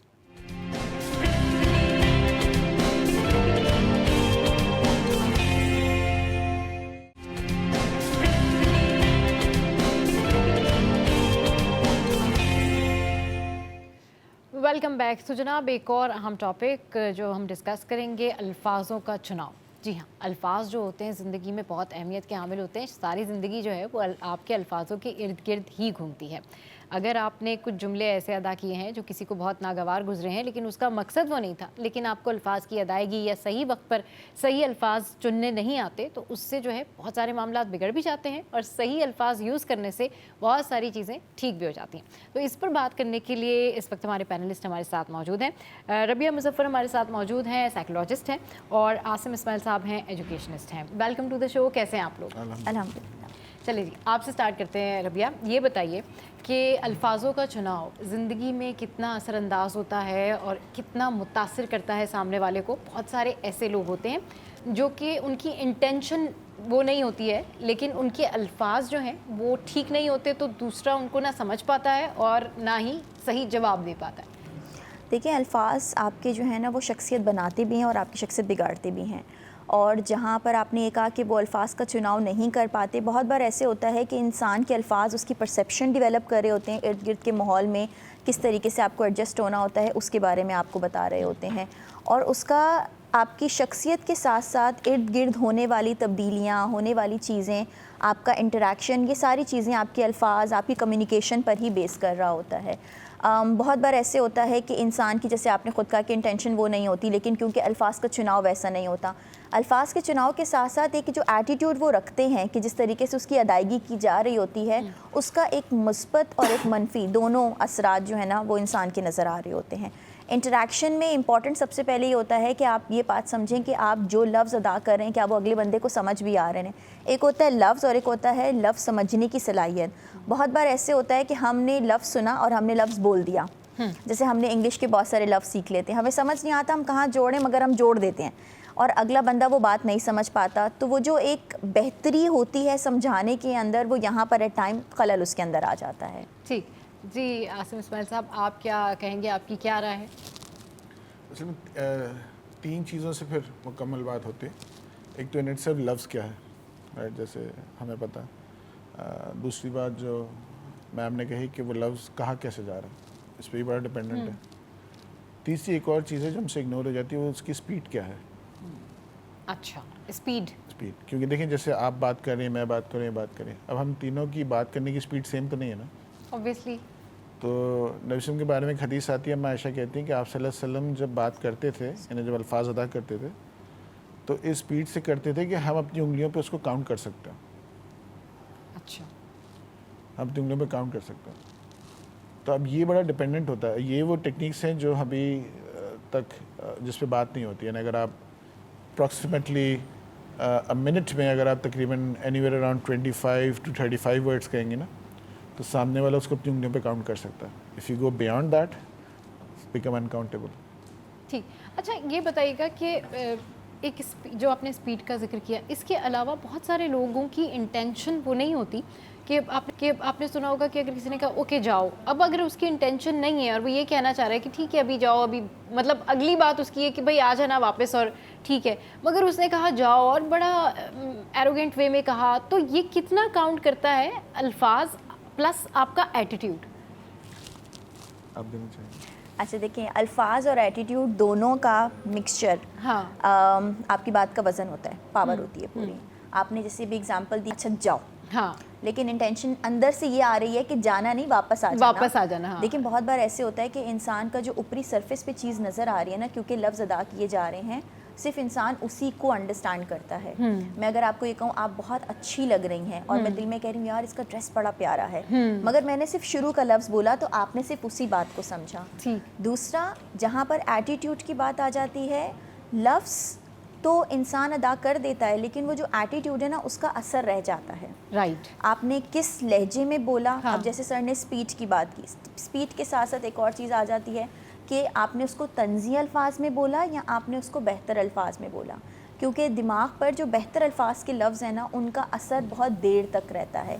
इंसान उसको बार बार रिपीट भी करता है और उसको समझने की भी ज़्यादा कोशिश करता है। जबकि अगर आप किसी को नेगेटिव वर्ड बोलते हैं ना, तो वो वर्ड के साथ साथ उसका होने वाला वो जो इंटेंसिटी है ना, they always remember the intensity याद रह Yes, जाती है। एग्जैक्टली। और कभी intensity कभी उसको। अल्फाज इतने हार्श होते हैं कि आप कहते हैं कि जी मुझे ये वर्ड कहा, मतलब मुझे ये बात कही, अब वो हाँ इसी जी बात में अगर आपको साइंटिफिकली ये थोड़ा सा समझाऊं कि हाउ डज दिस हैपन, कि अगर आप कोई बात कर रहा हो तो वही बात दो लोग कर रहे हैं, एक कहते हैं बड़ा खुशगवार था, बड़ी अच्छी बात थी, और दूसरा कहते कि यार कुछ गड़बड़ थी। ये कैसे होता है? साइंटिफिकली आप जो भी कुछ अंदर से कह रहे होते हैं ना, नीयत का तो हमें किसी की पता नहीं होता, बिल्कुल, लेकिन जो आपकी नीयत होती है वो अंदर होती है। जो आपके अल्फाज आते हैं, आपकी जो चेहरा है, बॉडी लैंग्वेज काउंट करती है। नहीं बॉडी लैंग्वेज तो एक बात है।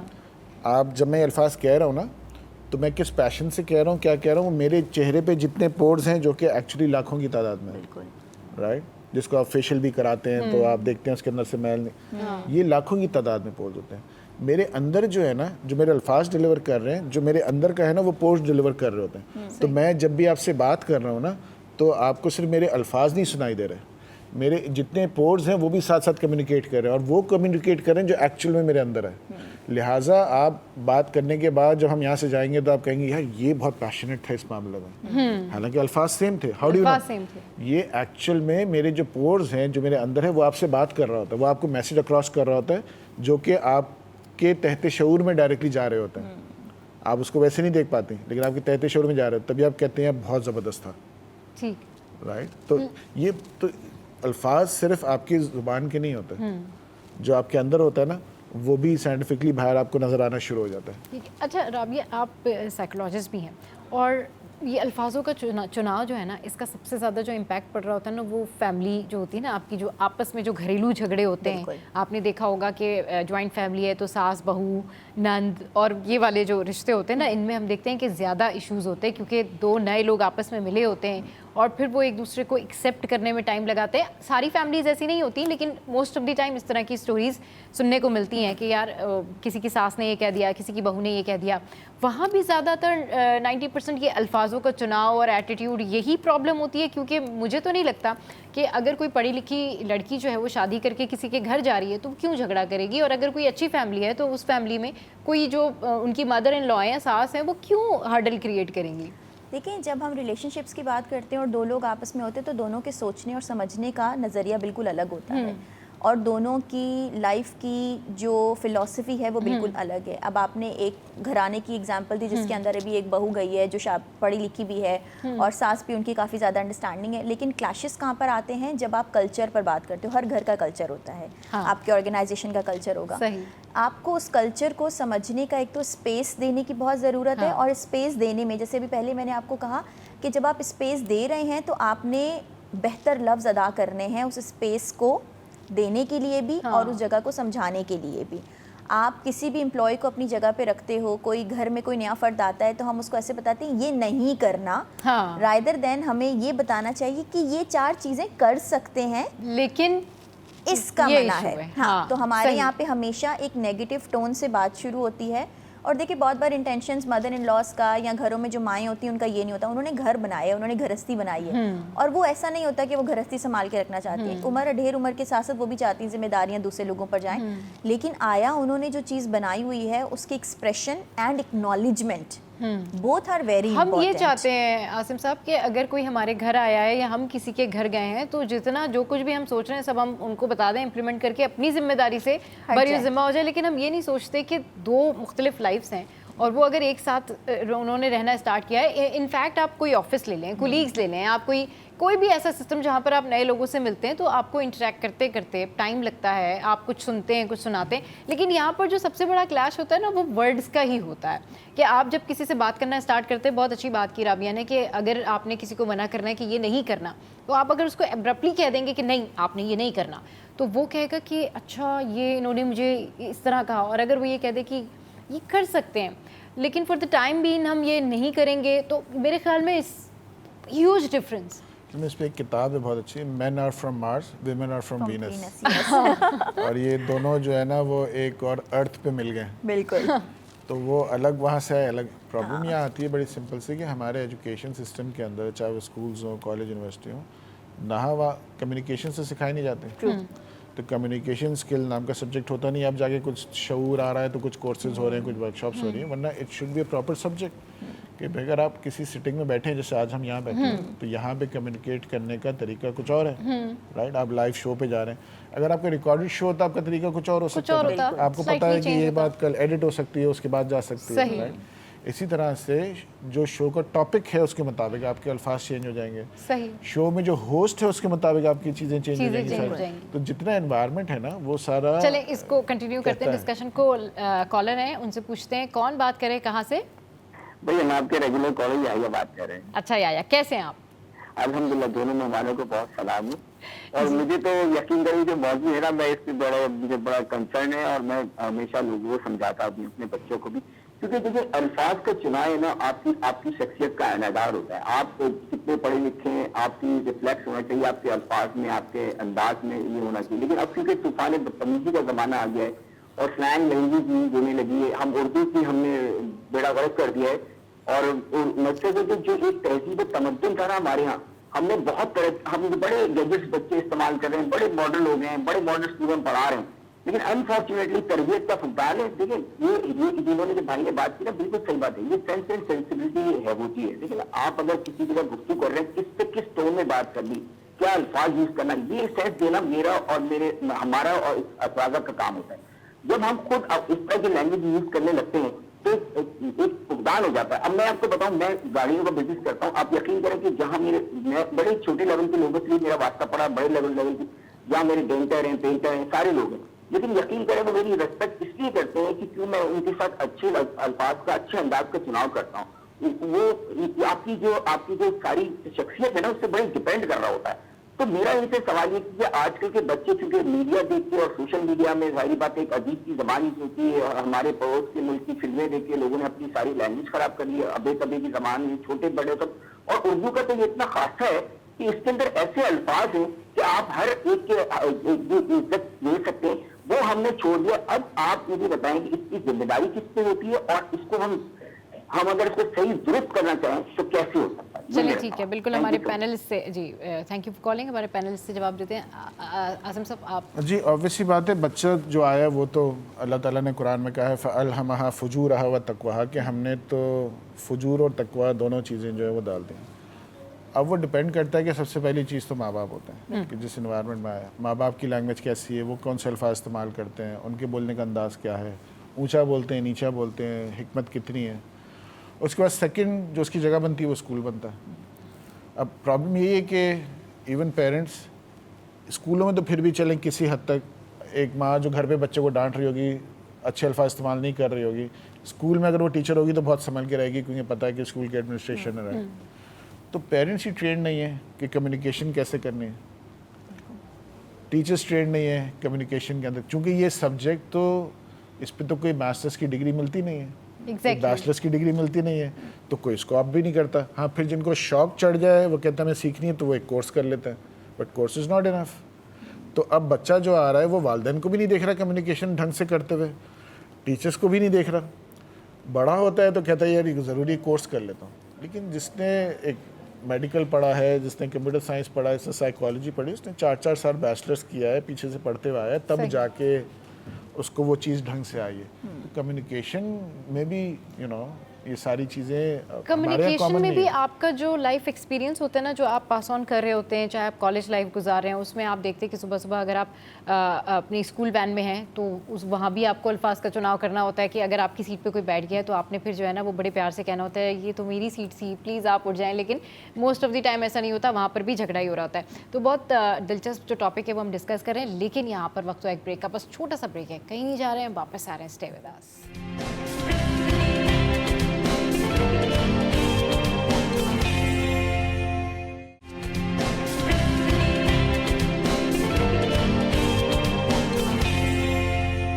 Welcome back. तो डिस्कशन हो रही है अल्फाजों का चुनाव, और ये अल्फाज कितनी अहमियत रखते हैं हमारी ज़िंदगियों में। ऑब्वियसली बहुत ज़्यादा अहमियत रखते हैं।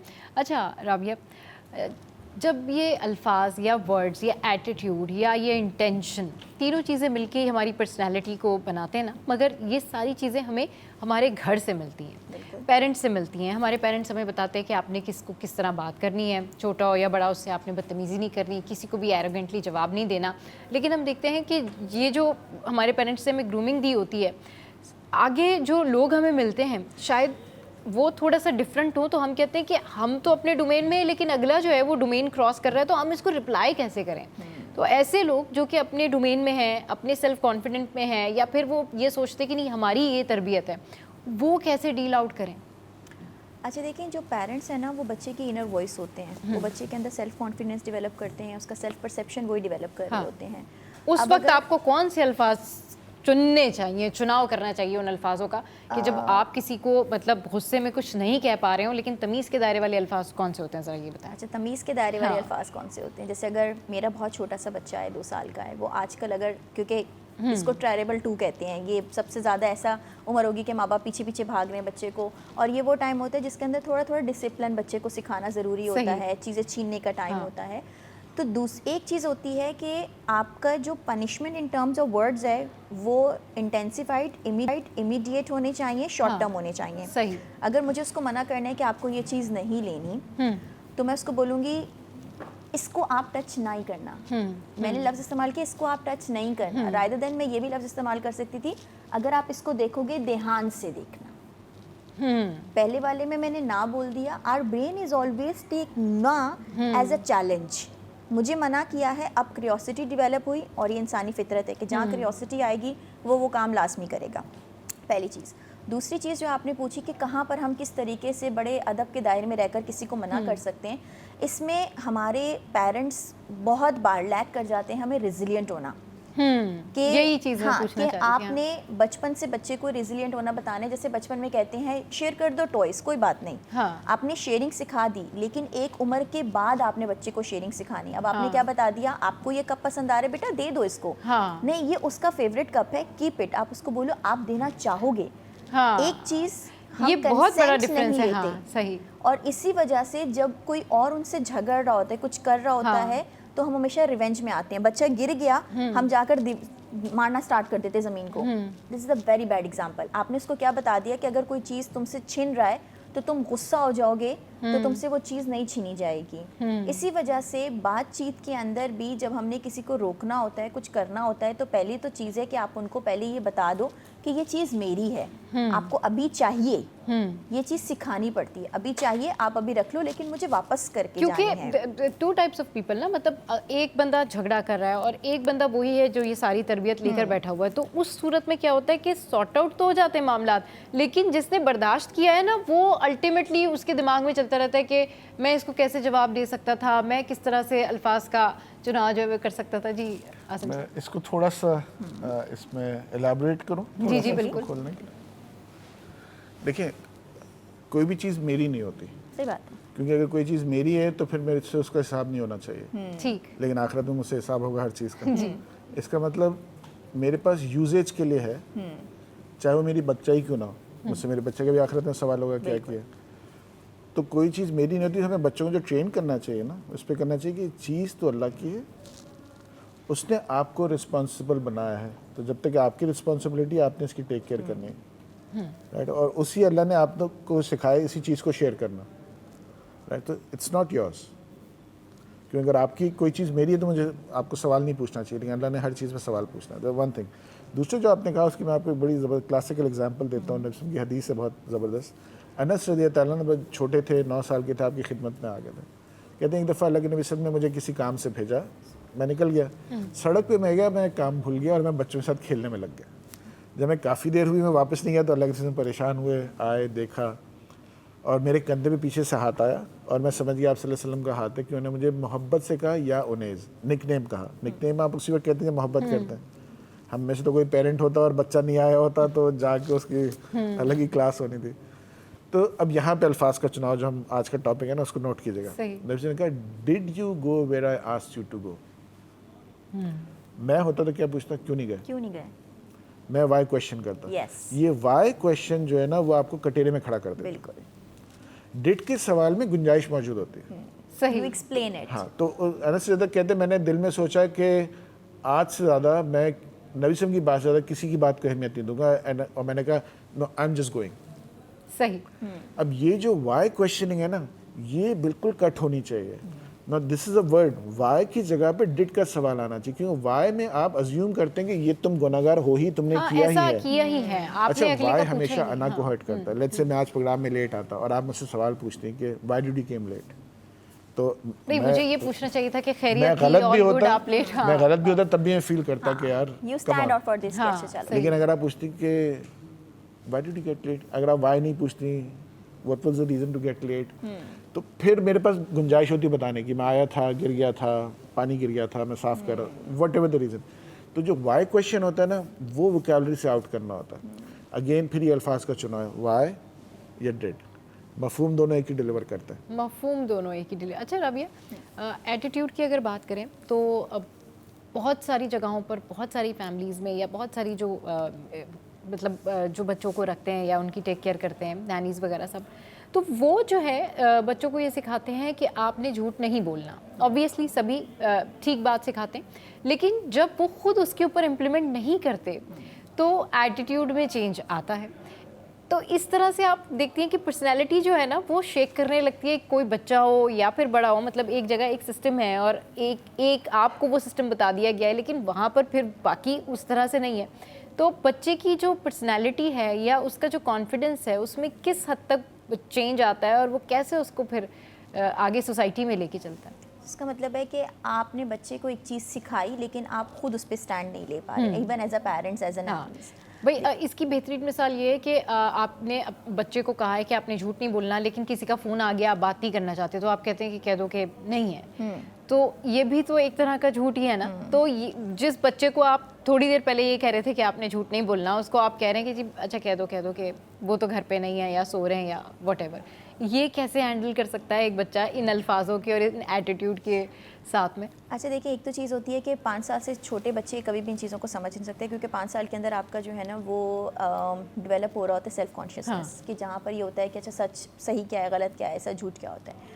और इवन के जब बच्चा 5 से 10 साल की उम्र के अंदर होता है तो वो ऑब्जर्वेशंस के अंदर ज़्यादा सारी चीज़ें देख रहा होता है। एक चीज़ हमारे यहाँ लैक की जाती है, वो होती है एक्सप्लेनेशन। आपने बच्चे को ये तो बता दिया झूठ बोलना मना है, लेकिन कभी भी ये नहीं बताया जाता झूठ बोलने से होगा क्या। आपने बच्चे को एक्सप्लेन नहीं किया। डिप्रेशन होगा, स्ट्रेस होगा, एक के बाद फिर एक। डिप्रेशन तो बहुत देर के बाद होता है। सबसे पहली चीज़ आती है झूठ बोलने से आपके जो फैक्ट्स है ना वो फैक्ट्स नहीं रहते। फैक्ट्स नहीं रहते। हाँ, आपने बच्चे को एक बात बोली है, आपने बच्चे को ये कहा कि अच्छा बेटी ये किताब गिरती है ना तो फिर ये हमें अल्लाह जी गुनाह देते हैं। हाँ, अल्लाह जी ने उस पर गुनाह नहीं दिया। हाँ, ठीक है। ठीक। सो इसीलिए अल्फाज के अंदर पेरेंट्स के लिए ये बड़ा एक इम्पॉर्टेंट होता है कि वो बच्चे को डराने के बजाय समझाने वाले अंदाज में समझाना चाहिए। समझाना चाहिए। अब आपने ये कहा कि फ़ोन आ गया और अब बोल दो कि जी पापा घर पे नहीं है या मम्मी घर पर नहीं है या XYZ ये नहीं है, तो फ़ोन देने से पहले उनको वो तो टाइम ड्यूरेशन हो गया, लेकिन उसके बाद फिर आपने बैठ के उस बच्चे को समझाना है कि ऐसा किया क्यों गया, कौन सी सिचुएशंस के अंदर क्या हमारे चीज़ लिए जो है वो possible रखनी चाहिए। हाँ। मगर ओवरऑल अगर देखा जाए तो ऐसी सिचुएशंस बच्चे के सामने डेवलप ही नहीं होनी चाहिए। डेवलप ही नहीं होनी चाहिए, क्योंकि अगर ऐसी सिचुएशंस, क्योंकि अगर ग्रोइंग सिचुएशन में इस तरह के मामलात हो तो फिर तो जाहिर सी बात है वो उसने करना, वो खुद क्या करेगा, फॉलो क्या करेगा, वो कंफ्यूजन में हाँ, आ जाएगा। और दूसरी चीज़ जो अक्सर पेरेंट्स कहते हैं कि झूठ नहीं बोलना, देखिए एक उम्र के बाद बच्चा आपसे चीज़ें छुपाएगा। रादर देन ये कि झूठ नहीं बोलना, हमारा तरीका शायद ये होना चाहिए कि अगर कोई गलती हो गई है तो हम पहला स्टेप होना चाहिए कि आपने मेरे पास आना है। सही। क्योंकि वो हमारे पास आता इसलिए भी नहीं है कि हम डांट डपट बहुत ज़्यादा करते हैं। हाँ। हम पूछते, जैसे सर ने कहा हम पूछते बाद में है, हाँ। हम डांट पहले देते हैं उस चीज़ के ऊपर। हाँ। तो वो उस डांट से बचने के लिए हमारे से डिफेंस मैकेनिज्म्स होते हैं, शील्ड्स हैं हमारी बॉडी के अंदर, और वो हमारे दिमाग की भी शील्ड्स हैं। वो कहती हैं डांट सुनने से बेहतर है हम कुछ ऐसा बोल दें जिससे हम डांट से बच जाएं, कोई राय फरार इख्तियार करने से। Exactly. तो इसीलिए वहीं से मुनाफिकत बच्चे में शुरू होती है। Exactly. अंदर कुछ बाहर कुछ। बाहर तुमने तोड़ा था, मैंने नहीं तोड़ा था। जैसे हाँ। Just an example, my son he is very young, तो अब कुछ भी टूटता नहीं कहता है, तो मैं कहती हूँ यही चीज आगे तक रखनी है कि अगर कुछ गलती हुई है तो ऐसे ही करना है, ऐसे ही आई एम करना है। Responsible for this. लेकिन जब Right. कभी उसको गलती करने पे डांट पड़ेगी या मार पड़ेगी तो फिर वो फिर वो दूसरों के नाम लेगा, इसने कर दिया, उसने कर दिया, अपने आप को बचाएगा इन सारी चीज़ों से। सही। अच्छा ये बताइएगा कि इसी तरह से ये जो अल्फाजों के चुनाव की हम बात कर रहे हैं, इसमें जो एक वेल ट्रेंड पर्सन या बच्चा या एडल्ट व्हाटएवर, वो उस तरह के माहौल में जब जाता है जहाँ पर इस तरह का माहौल नहीं है और वहाँ पर ये सारा कुछ भी है कि उनके साथ में वो झूठ भी बोल रहे हैं, सारा कुछ कर रहे हैं, तो ये जो एक गैदरिंग होती है इसका कितना इम्पैक्ट पड़ता है और फिर किस तरीके से उस शख्स को रिएक्ट करना चाहिए वहाँ पर? सर जी देखिए, नबी वसल्लम की हदीस इसमें बहुत वाज़ेह है। हाँ। इत्र की दुकान में जाओगे, इत्र नहीं भी लगाओगे, बाहर आओगे खुशबू आ रही आ होगी। कोयले की कान में जाओगे, हाथ नहीं भी लगाओगे, बाहर आओगे कहीं ना कहीं कालक लग चुकी होगी। तो इन्वायरमेंट तो ऐसे ही प्ले करता है। इसका हल ये नहीं होता कि आप वहाँ रहें मौजूद, इसका हल ये होता है आप इन्वायरमेंट को या तो चेंज करें या इन्वायरमेंट से बाहर आ जाए। ठीक है, चलें जी, बहुत शुक्रिया। हमारे जो पैनलिस्ट हैं हमारे साथ मौजूद थे, राबिया मैं मुज़फ़्फ़र। एक चीज़ अगर और ऐड करना चाहूँ सिर्फ इसके, नबी एक हदीस जो हमारी पूरी कॉन्वर्सेशन को रैप कर देती है। जी। और सारा मसले का हल जो है ना वो एक ही हदीस में आया था, वो ये कि नबी ने कहा कि या तो अच्छी बात करो या खामोश रहो। खामोश। सही, ठीक है, बिल्कुल। बहुत शुक्रिया आप लोगों का, आप शो पर आए। तो यहाँ पर वक्त हुआ एक ब्रेक का, और ब्रेक के बाद वापस आएंगे तो फिर मज़ीद डिस्कशन करेंगे। स्टे विद अस।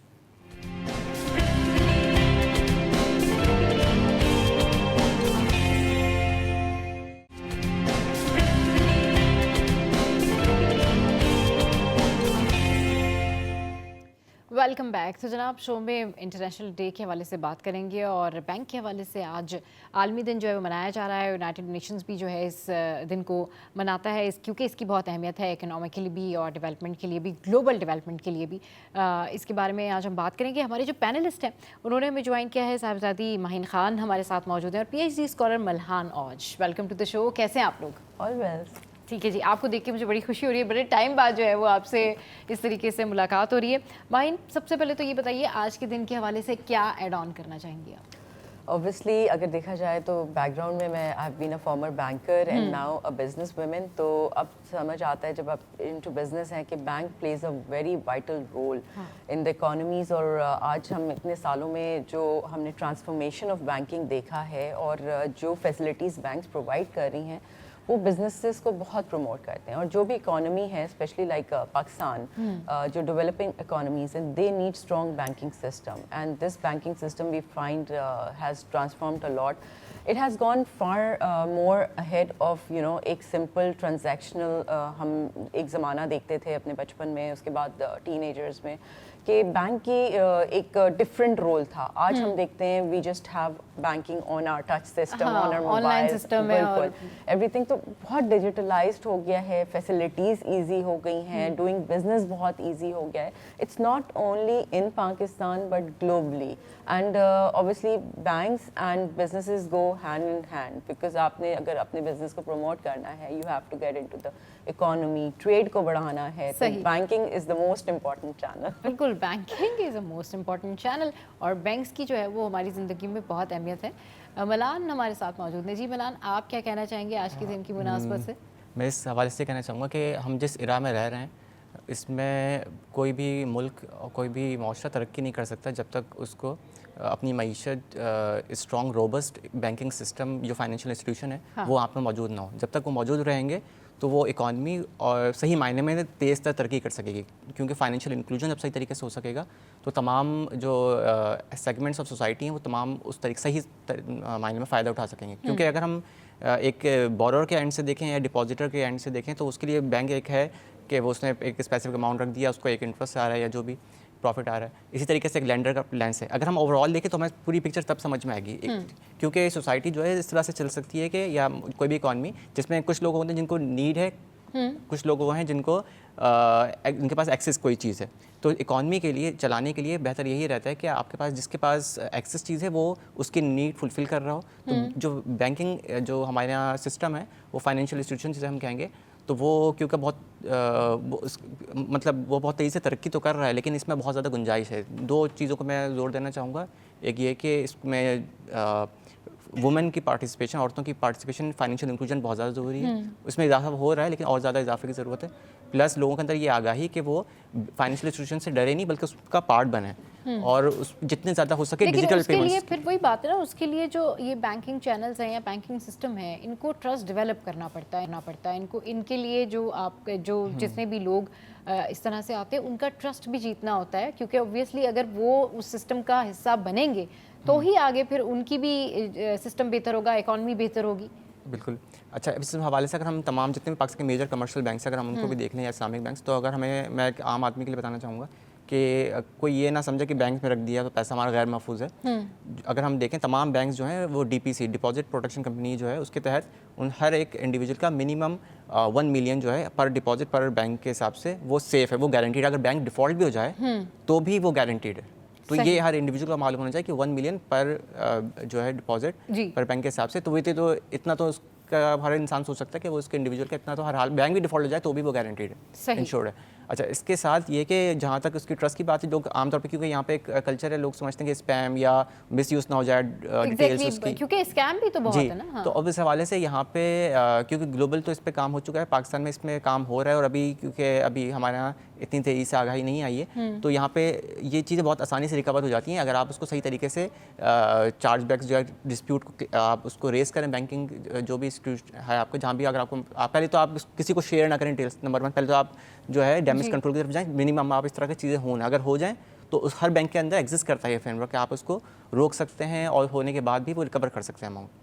तो इसका मतलब ये नहीं कि आप डर जाएं। तो अगर किसी के साथ स्कैम हो भी जाए, माहिन आप भी इसका जवाब दीजिएगा कि अगर किसी के साथ स्कैम हो भी जाए तो ये जो बैंक्स होते हैं ये उस तरह से फिर केस को परस्यू करते हैं, आगे लेके चलते हैं और फिर प्रॉब्लम डिपेंड कर रहा है खुद जिसके साथ ये हुआ वो कितना ज़्यादा इस हवाले से है कि वो इसको फॉलोअप लेगा। हमारे यहाँ लोग समझते हैं वो चीज़ होगी तो अब चला गया, अगर वो बाकायदा तौर से बैंक से डील कर रहे हो, अगर वो फाइनेंशियल अकाउंट के थ्रू ही मूव हुआ है तो वो रिकवर किया जा सकता है। ऐसा नहीं है कि वो मुल्क से बाहर चला गया तो वो एक अलग चीज़ है, लेकिन अगर मुल्क के अंदर ही है तो वो रिकवर किया जा सकता है। ऐसा नहीं कि वो सिस्टम से बाहर निकल गया। सिस्टम से there are very strong processes the banks have made, और उसके तहत आप कंप्लेन करते हो, लॉन्च करते हो, पूरी इन्वेस्टिगेशन होती है, उसके एविडेंस निकलते हैं, उसके बाद फिर ऑब्वियसली अगर कस्टमर की फॉल्ट नहीं होती, चीज़ें नहीं होती, तो bank there is a process to refund. मगर इसमें ये होता है कि ऑब्वियसली बैंक्स ने, अभी आपने देखा है कि बहुत अवेयरनेस प्रोग्राम्स चलाए हुए हैं स्कैम्स के अगेंस्ट, कि आप अपने जो पर्सनल डिटेल्स हैं, जो कॉन्फिडेंशियल डिटेल्स हैं, वो किसी से शेयर ना करें। और इत्तेफाक से ये जब मैसेजेस बैंक के आते हैं, ईमेल्स आती हैं, व्हाट्सएप आते हैं, तो उसी के बाद स्कैम कॉल्स भी आ रही होती हैं, आपको हो होता है। But even if we talk about, हम जैसे एजुकेटेड हमारे फ्रेंड्स हैं, सारे कुछ हैं, वो भी इसका पार्ट स्कैम का बन चुके हैं। स्कैम का पार्ट ना बिल्कुल कोई भी बन सकता है। बिल्कुल ऐसे ही हुआ है। ये कोई वो नहीं है कि कोई बहुत ज्यादा एजुकेटेड है या फिर किसी के अंदर बहुत ज्यादा समझ बूझ है। जब अकल पे पत्थर पड़ने हो ना, तो अकलों पे पत्थर पड़ जाते हैं और स्कैम हो जाता है आपके साथ, चाहे कोई कुछ भी समझे। क्योंकि आप in the middle of something होते हैं, आप अपनी मीटिंग्स में होते हैं, एकदम आपको कॉल आया और जी आपका कार्ड ब्लॉक कर दिया, ये हो गया, तो आप पैनिक हो जाते हैं थोड़ा से, and you just start giving your details. But some people have that awareness कि नहीं, हमें नहीं देना। जैसे मैं बहुत क्वेश्चनिंग करना शुरू कर देती हूँ, बट एक टाइम होता है, but then I have known people in the bank जो बैक एंड पे, तो उनको कॉल करके रिकन्फर्म कर लेती हूँ। बट आई अंडरस्टैंड कि when people don't have access, तो जो आपने कहा ना कि पैनिक हो जाते हैं। अब इसका जो हमने शुरू में इंट्रो किया था ना कि सब्र, जिंदगी के हर मामले में ना सब्र करना बड़ा ज़रूरी है। अगर आपके साथ इन केस अल्लाह ना करे स्कैम हो भी गया है, तो वहाँ आपने पहले सब्र करना है, या आपको कोई स्कैम कॉल आई है तो आपने सब्र करना है, एकदम रिएक्ट नहीं करना, और फिर आपने सोच समझ के आगे जाना है, और फिर आपने देखना है कि भाई अब इस प्रॉब्लम को मैं कैसे सॉल्व कर सकता हूँ। Most of the time mine आप भी बताइएगा इसका जवाब, कि मोस्ट ऑफ द टाइम ऐसे होता है कि लोगों के साथ ये प्रॉब्लम होती है, और लोग इसमें 99% क्या होता है कि जो अगर उसका फिर सोल्यूशन भी ढूंढना है, वो सोल्यूशन नहीं ढूंढ पाते, स्कैम फिर मजीद डीप चला जाता है, वो फिर उनके साथ में फंस जाते हैं, स्टक हो जाते हैं, क्योंकि एक दफ़ा उनको लगता है कि अच्छा यार मैंने अपना ये कोई पर्सनल डिटेल शेयर कर दी, नाउ अब मुझे इसमें आगे मजीद और इंडल्ज हो जाना है। तो इस स्कैम से बचने का तरीका क्या है, ताकि लोगों का ये बैंकिंग चैनल्स या इन तमाम चीज़ों के ऊपर एतमाद बहाल हो? अच्छा, पहले तो मैं कहूँगा कि जो भी हर फैमिली में और सोसाइटी में हर तरह के लोग होते हैं, कुछ लोग होते हैं जिनके पास थोड़ी सी समझ ज़्यादा होती है, तो वो ये ध्यान में रखें कि उनका रोल ये है कि वो अपने आसपास फैमिली और इर्द के लोगों को भी इस हवाले से शोर प्रोवाइड करें कि ये क्या क्या किस तरीके से आपको ऑपरेट करना चाहिए। दूसरी चीज़ ये कि अगर इस तरीके की कोई चीज़ हो जाती है तो वो पहले तो उसको अगर पहली फुर्सत में उसकी हेल्पलाइन पे कॉल करते हैं, उसकी जो भी डिटेल्स हैं वो बता ये अपडेट करें, उसका रिकॉर्ड लेके आएँ ये चीज़ें हुई हैं, और उसके बाद अगर कोई चीज़ उनके पास है जिसको वो चेंज कर सकते हैं, फॉर एग्जांपल पासवर्ड चेंज, अगर कुछ पॉसिबल उसको पहले ही उसको करेंगे डैमेज कंट्रोल हो जाए, अगर मज़ीद डिटेल्स ना चली जाए, ठीक है। और इसके बाद वो स्ट्रांगली फॉलोअप लें, और जहाँ तक अब तो वही बहुत ज़्यादा बेहतर हो गया इस तरीके के सिस्टम। अगर हम आज से 10 साल या 15 साल पीछे जाएँ तो ये बहुत मुश्किल हुआ करता था, और अब क्योंकि टेक्नोलॉजी, अब तो अल्लाह का शुक्र है कि किसी के साथ कोई स्कैम हो भी जाए तो फौरन उसकी इट्स वेरी इजी। सबसे पहले आपने याद रखना है, because I am also one of the board of directors for a financial institution, तो उसमें ये है कि आपको कभी भी बैंक की कॉल नहीं आएगी asking for your details, and specially unknown numbers होते हैं, बट स्कैमर्स ये भी कर रहे होते हैं कि आपके बैंक के नंबर से भी कॉल कर रहे होते हैं, यूएन नंबर से, but there is always a catch between. तो आपने किसी भी हाल में अपनी पर्सनल डिटेल्स नहीं देनी है, and if you want to verify तो आप अपने ब्रांच में जाके वेरीफाई करें, या फिर कॉल सेंटर पे कॉल करके वेरीफाई करें। बट कमिंग बैक कि वी डू नॉट वांट कि हमारे जो कस्टमर्स हैं या वुमेन लेड बिजनेसेस हैं या वुमेन हैं वो इस चीज़ से डर जाएं कि जी स्कैम है। That can happen anywhere in the world. ख़वातीन का जो है ना वो इस मामले में अवेयरनेस रखना बड़ा ज़रूरी है, क्योंकि ज़्यादातर जो वर्किंग वुमेन्स हैं या घर में जो ख़वातीन मौजूद होती हैं, ऑब्वियसली उनके भी अपने अकाउंट्स होते हैं, उनके अपने पर्सनल सेविंग अकाउंट्स भी होते हैं, और अगर उनको इस तरह की कॉल जाती है तो वो एकदम फिर पैनिक का शिकार हो जाती हैं। अब मैं कहीं बिजी हूँ और मुझे जल्दी से कोई कॉल आई है, जी ये प्रॉब्लम हो गई है। अब उस टाइम आपको सोचने समझने का टाइम नहीं होता, आप कहते हैं अच्छा अभी मैं इसको क्रॉस चेक करूँ, ये करूँ वो करूँ, तो आप उस हर्डल में जो है ना वो ये सारी चीज़ें कर जाते हैं। मैं ये पूछना चाहूँगी कि स्कैम ये जो होता है, अगर कोई इसका शिकार हो गया तो सबसे पहले क्या चीज़ जो स्कैमर है वो करता है कि आपके अकाउंट से पैसे चले जाते हैं, या फिर वो क्या ऐसी पहली चीज़ होती है जिससे आप फ़ौरन से ये जज कर सकते हैं कि चलो ठीक है मैं फंस तो गया इस स्कैम में, बट अब ये इसकी साइन है, ये वैलिड साइन है कि ये स्कैम ही हुआ है। देखिए सबसे पहले आपने रिएक्ट ये करना है कि you do not need to give the details, but अगर आप डिटेल्स दे रहे हो और आपको रियलाइज़ हो गया कि आपने कोई ऐसी पर्सनल डिटेल दे दी है, हाँ, एंड इट कैन वेरी के देयर सर्टन डिटेल्स के स्टेप बाय स्टेप होता है, बट अगर आप फाइनल हर चीज़ डिटेल देते गए और at the end of the day आपकी अमाउंट चली गई तो फिर वो आपने सबसे पहले कॉल सेंटर कॉल करना है बैंक के, अपने बैंक को रिपोर्ट करना है incident. If they can, you know, immediately stop a transaction या certain things can happen, तो वो फौरी तौर पे react करेंगे. Otherwise, it will go into investigation and there, you know, a proper cyber security और cyber related उन banks में और different departments बन चुके हैं, उसके हिसाब से वो deal करते हैं. The process जो investigation का है, it's a lengthy process because people think कि you know overnight हो जाएगा या आज हुआ है कल हो जाएगा ख़त्म, you know हमें ये हो जाएगा. I think वही बात है कि patience हमें required है, सारी चीज़ें हैं. पेशेंस जो है वो रिक्वायर्ड है जी. बट मैं समझती हूँ कि इसको डर के हमें वो नहीं करना चाहिए. बैंकिंग जो ओवरऑल है ना, it's a very important role, क्योंकि एसएमईज में, स्टार्टअप्स में और जो हमारे इंडस्ट्रीज हैं उसमें बहुत ही एक इम्पॉर्टेंट रोल प्ले करता है. प्लस अभी coming to State Bank of Pakistan and other banks, they are having lot of awareness programs कि आपका हमारा जो एक कह लें कि प्रॉब्लम या चैलेंज है वो ये है कि हमारी जो वुमेन कहते हैं ना कि वुमेन की पॉपुलेशन इज़ अप्रॉक्सीमेट 50% हो गई है, बट उस उनमें बैंकिंग में जो वो आई हैं वो बहुत हार्डली एज इन परसेंटेज. अच्छा, इसकी क्या वजह है कि ख़वातीन जो बैंकिंग सेक्टर में आई हैं ये हार्डली होती हैं और बहुत कम नज़र आती हैं, लेकिन जो होती हैं माशाल्लाह से वो बहुत अच्छा काम कर रही होती हैं. वापस आएंगे और फिर माहीन से मलाज से ढेर सारी बातें करेंगे. स्टे विद अस.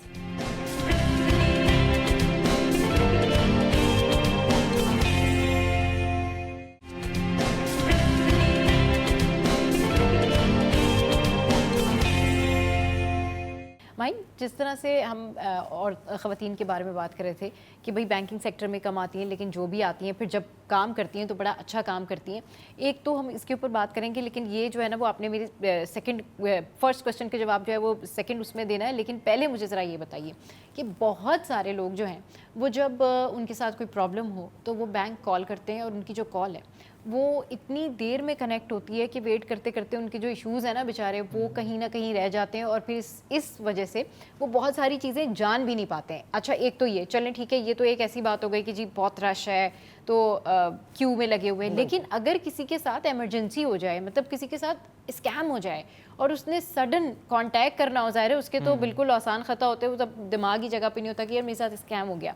तो सडन कांटेक्ट करने के लिए क्या बैंक्स कोई ऐसे नंबर्स जो है वो इंट्रोड्यूस कराते हैं कि अगर आपके साथ कोई स्कैम हो जाए या कुछ हो जाए तो आप फ़ौरन से इन नंबर्स के ऊपर कांटेक्ट कीजिए और फ़ौरन ही इंस्टेंट रिप्लाई आ जाए? मेरे ख्याल से उनके यूएन नंबर्स ही होते हैं और प्रायोरिटाइज किए हुए होते हैं उन्होंने. अगर उनका कोई प्लैटिनम कस्टमर होता है तो उसके लिए अलग यूएन नंबर दिया होता है, रेगुलर कस्टमर होता है या अकाउंट डिपॉजिट्स होते हैं. सो दे हैव प्रायोरिटीज नंबर वगैरह कुछ ऐसे होते हैं. प्रायोरिटीज तो नहीं होते, बट आपके पास आपके बैंक के ब्रांच के नंबर्स भी होते हैं, अवेलेबल होते हैं. So there lot of access to it कि आप ब्रांच भी जा सकते हैं, आप इमीडिएट करीब की ब्रांच में जा सकते हैं, बिकॉज अब तो ऑनलाइन सिस्टम हो गया है. Calling is the best thing. आपको थोड़ा सा क्यू में वेट करना पड़ता है, लाइन लंबी होती है, कभी कभार ये होता है. या आपको पता है कि कभी कभार हमारी टेक्नोलॉजी इश्यूज कर जाती है, जब कोई हालात ऐसे होते हैं, सिचुएशन कंट्री की ऐसी होती है तो हमारी कॉल्स भी नहीं लग रही होती, तो वो एक अलग चैलेंज है. अदरवाइज तो आई थिंक कॉल. मलाज, आप इसके ऊपर क्या कहेंगे? इसमें ये कहूँगा कि क्योंकि बैंक टू बैंक वेरी कर रहा होता है, क्योंकि कुछ बैंक्स हैं जिनकी क्लाइंट्स बहुत ज़्यादा हैं, तो और अगर उन्होंने इस तरीके से इन्वेस्ट नहीं किया हुआ कस्टमर केयर पे तो उसको ऑब्वियसली ये इशू फेस करना पड़ेगा. ये बैंक टू बैंक वेरी करता है. इस पर स्टेट बैंक की रेगुलेशन हैं, वो खुद उनको एक ये हम बस बैंक्स को कह सकते हैं कि इस हवाले से वो मेजर्स लें कि वो क्लाइंट सेटिस्फेक्शन की तरफ कि वो उनको एक टाइम पीरियड, जैसे कि हम देखते हैं ना हर परफॉर्मेंस इवेल्युएशन का सिस्टम, वो इवेल्यूट किया बेहतर किया जा सकता है. इसमें बस ये है बेहतर किया जा सकता है. लेकिन जो हम अगर अब क्लाइंट एंड पे देख रहे हो तो हमारा बस ये काम है कि अपनी जो भी हमारे साथ हुआ उसको आप रिकॉर्ड पे लेके आएँ और पेशेंस का मुजाहिरा करें, और क्योंकि उसके बगैर कुछ भी हासिल नहीं. भाई आज जो है ना वो पेशेंस का वर्ड और पेशेंस जो है ना वो बार बार आ रहा है. भाई ये ऐसा लगता है कि पेशेंस जो है ना ये आज बिल्कुल हमने सही बात की है कि ज़िंदगी के हर मामले में पेशेंस बड़ा ज़रूरी है. माहिन, ख़वातीन की पार्टिसिपेशन इन बैंकिंग सेक्टर इतनी कम क्यों होती है? अच्छा, कम है मगर अब क्योंकि there is a rules and regulation by State Bank. क्या ये बड़ा मतलब टफ क्राइटेरिया होता है? मतलब क्या नहीं, टफ नहीं होता. हमारे यहाँ आपको पता है कल्चरल चैलेंजेस बहुत हैं, और जिस तरह हम ऑफलाइन बात कर रहे थे कि वंस द फैमिली स्टार्ट्स तो फैमिली सपोर्ट नहीं होती, या women would like to discontinue for certain time, या फिर उन्होंने स्टार्ट किया होता है, कुछ ना कुछ उनको कल्चरल इश्यूज आते हैं as in moving to the जिधर भी उनकी जॉब होती है, लॉजिस्टिकली सारा कुछ हो रहा होता है प्रॉब्लम, तो वो कभी डिसहार्टन होती है, but some people are very passionate about it, so वो कंटिन्यू कर रहे होते हैं। बट अब हम डाइवर्सिटी और इंक्लूसिविटी पे जितना काम कर रहे हैं और जो फाइनेंशियल सेक्टर काम कर रहा है, तो उसमें आप देखती हैं ख़वातीन को ज़्यादा इंकरेज किया जाता है, उसमें उनको सहूलत भी ज़्यादा दी जाती है, क्योंकि अगर उनको ट्रांसपोर्टेशन का इशू है तो उनको ट्रांसपोर्ट प्रोवाइड की जाती है, उनको फ्लेक्सिबल वर्किंग आवर्स दिए जाते हैं, प्लस जो फैमिलीज़ जो अपने कंसंट्रेट कर रही होती हैं या फैमिली चैलेंजेस होते हैं, तो उनके लिए भी बहुत ज़्यादा पैटर्निटी लीव, मैटरनिटी लीव्स, इस तरह की चीज़ें आ गई हैं on board, they can go without pay for a long term leave. तो बहुत ज़्यादा आप कहते हैं ना कि पॉलिसीज़ बन गई हैं to just to encourage females, and 5 law कह लें या पॉलिसी कह लें, स्टेट बैंक ने इनिशिएटिव किया है कि हर फाइनेंशियल सेक्टर में कि आपकी फीमेल्स की एक परसेंटेज कर दी है। तो अब banks are trying to thrive, you know, एक उनका बेंचमार्क हो गया है कि सर्टेन नंबर उनको परसेंटेज इंक्रीज करना है, तो वो उसको करने के लिए आपको पता है कि फिर ज़्यादा से ज़्यादा यू नो फैसिलिटेट करें। पहले आपने देखा होगा कि कैशियर्स जो हैं कभी भी फीमेल नहीं देखी, आपने मेल देखी, तो अब फीमेल्स रख रहे हैं। पहले माइंडसेट ये था कि जी फीमेल्स वुड कम, उनकी शादी हो जाएगी तो why prefer, you know, and they will leave the job, हम ट्रेनिंग कराएंगे, वो ज़ाया हो जाएगी। मगर अब एज एन उनकी स्टडी ये शो करती है कि females are very hard working, they do not take small breaks, they do not take long breaks वगैरह, तो डेडिकेटेड। मैं इसमें कहूँगा कि जिस तरह का हमारा सोशो इकोनॉमिक स्ट्रक्चर है, मैं इसमें बहुत ज़्यादा होपफुल नहीं हूँ कि हमारी सोसाइटी कभी भी इस तरीके की हो सकेगी कि वुमेन 150 उतना ही पार्टिसिपेटिव हों जितनी मर्द हजरात होते हैं। नहीं, लेकिन ये ठीक है, ये जो जितनी भी बेनिफिट्स थे माहिर ने बताया कि भाई अगर कोई बैंकिंग सेक्टर में आना चाहता है तो ये सारे बेनिफिट्स हैं, लेकिन फिर भी एक इतनी तनासुब में इतनी कमी क्यों देखी जाती है? यानी कि अगर आप किसी खातून से, किसी लड़की से, किसी से भी पूछेंगे कि भाई आप क्या बनना चाहते हो, तो वो आपको पहला जवाब आएगा डॉक्टर, दूसरा जवाब आएगा कोई करियर काउंसलर, फिर वो इन्फ्लुएंसर या फिर लॉयर, लेकिन बहुत कम ऐसे होते कि कोई लड़की आपको ये कहेगी मैं बैंकर बनना चाहती हूँ। ये वाला रुझान जो है, इसमें अगर तेज़ी आए तो मेरे ख्याल में वो मुझे लगता है कि यूनिवर्सिटी लेवल पे जब करियर काउंसलिंग पहले नहीं इतनी होती थी तो कुछ प्रोफेशंस बहुत हाईलाइटेड होते थे। अब आप देखते हो कि माशाल्लाह female are coming into different professions. जब वो female inspiring women come on board and come on media और सोशल मीडिया और ऑर्गेनाइजेशंस प्रमोट देम, तो वो जो नई जनरेशन आ रही है, हमारी यूथ आ रही है, they come to know about lot of occupations and you know professions जिसमें वो जा सकती है।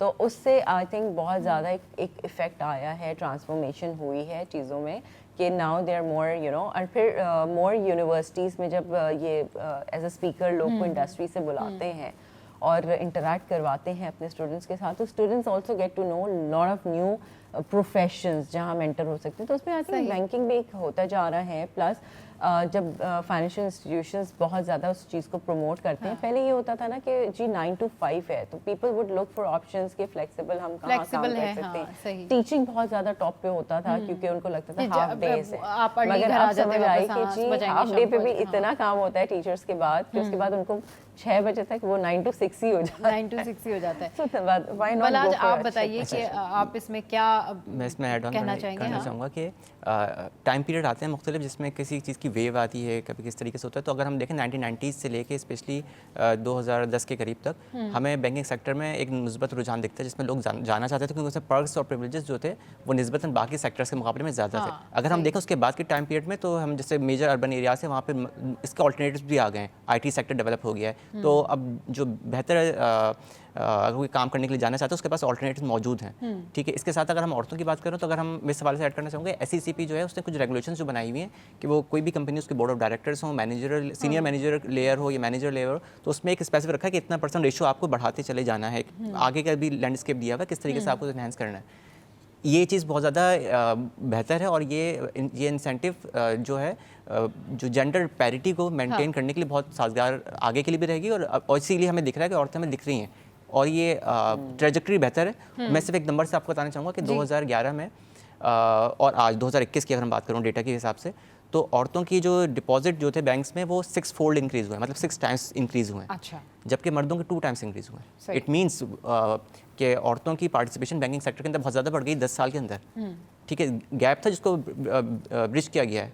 इट मीन्स प्रोग्रेस हो रही है। और अगर हम इस तरीके से देखना चाहें तो हमें बहुत कुछ चलिए जी, दिखेगा। प्रोग्रेस हो रही है। माहीन और मिलाज दोनों हमारे शो पर मौजूद थे, आपका बेहद शुक्रिया। इंटरनेशनल डे ऑफ बैंकिंग के हवाले से आज हम डिस्कशन कर रहे थे। शो का टाइम एंड अप हुआ और इसी दुआ के साथ कि हंसते रहिए, मुस्कुराते रहिए और हमारा ये शो देखना ना भूलिए, क्योंकि कल फिर आएंगे टॉप स्टोरीज के साथ। Keep watching city at 10।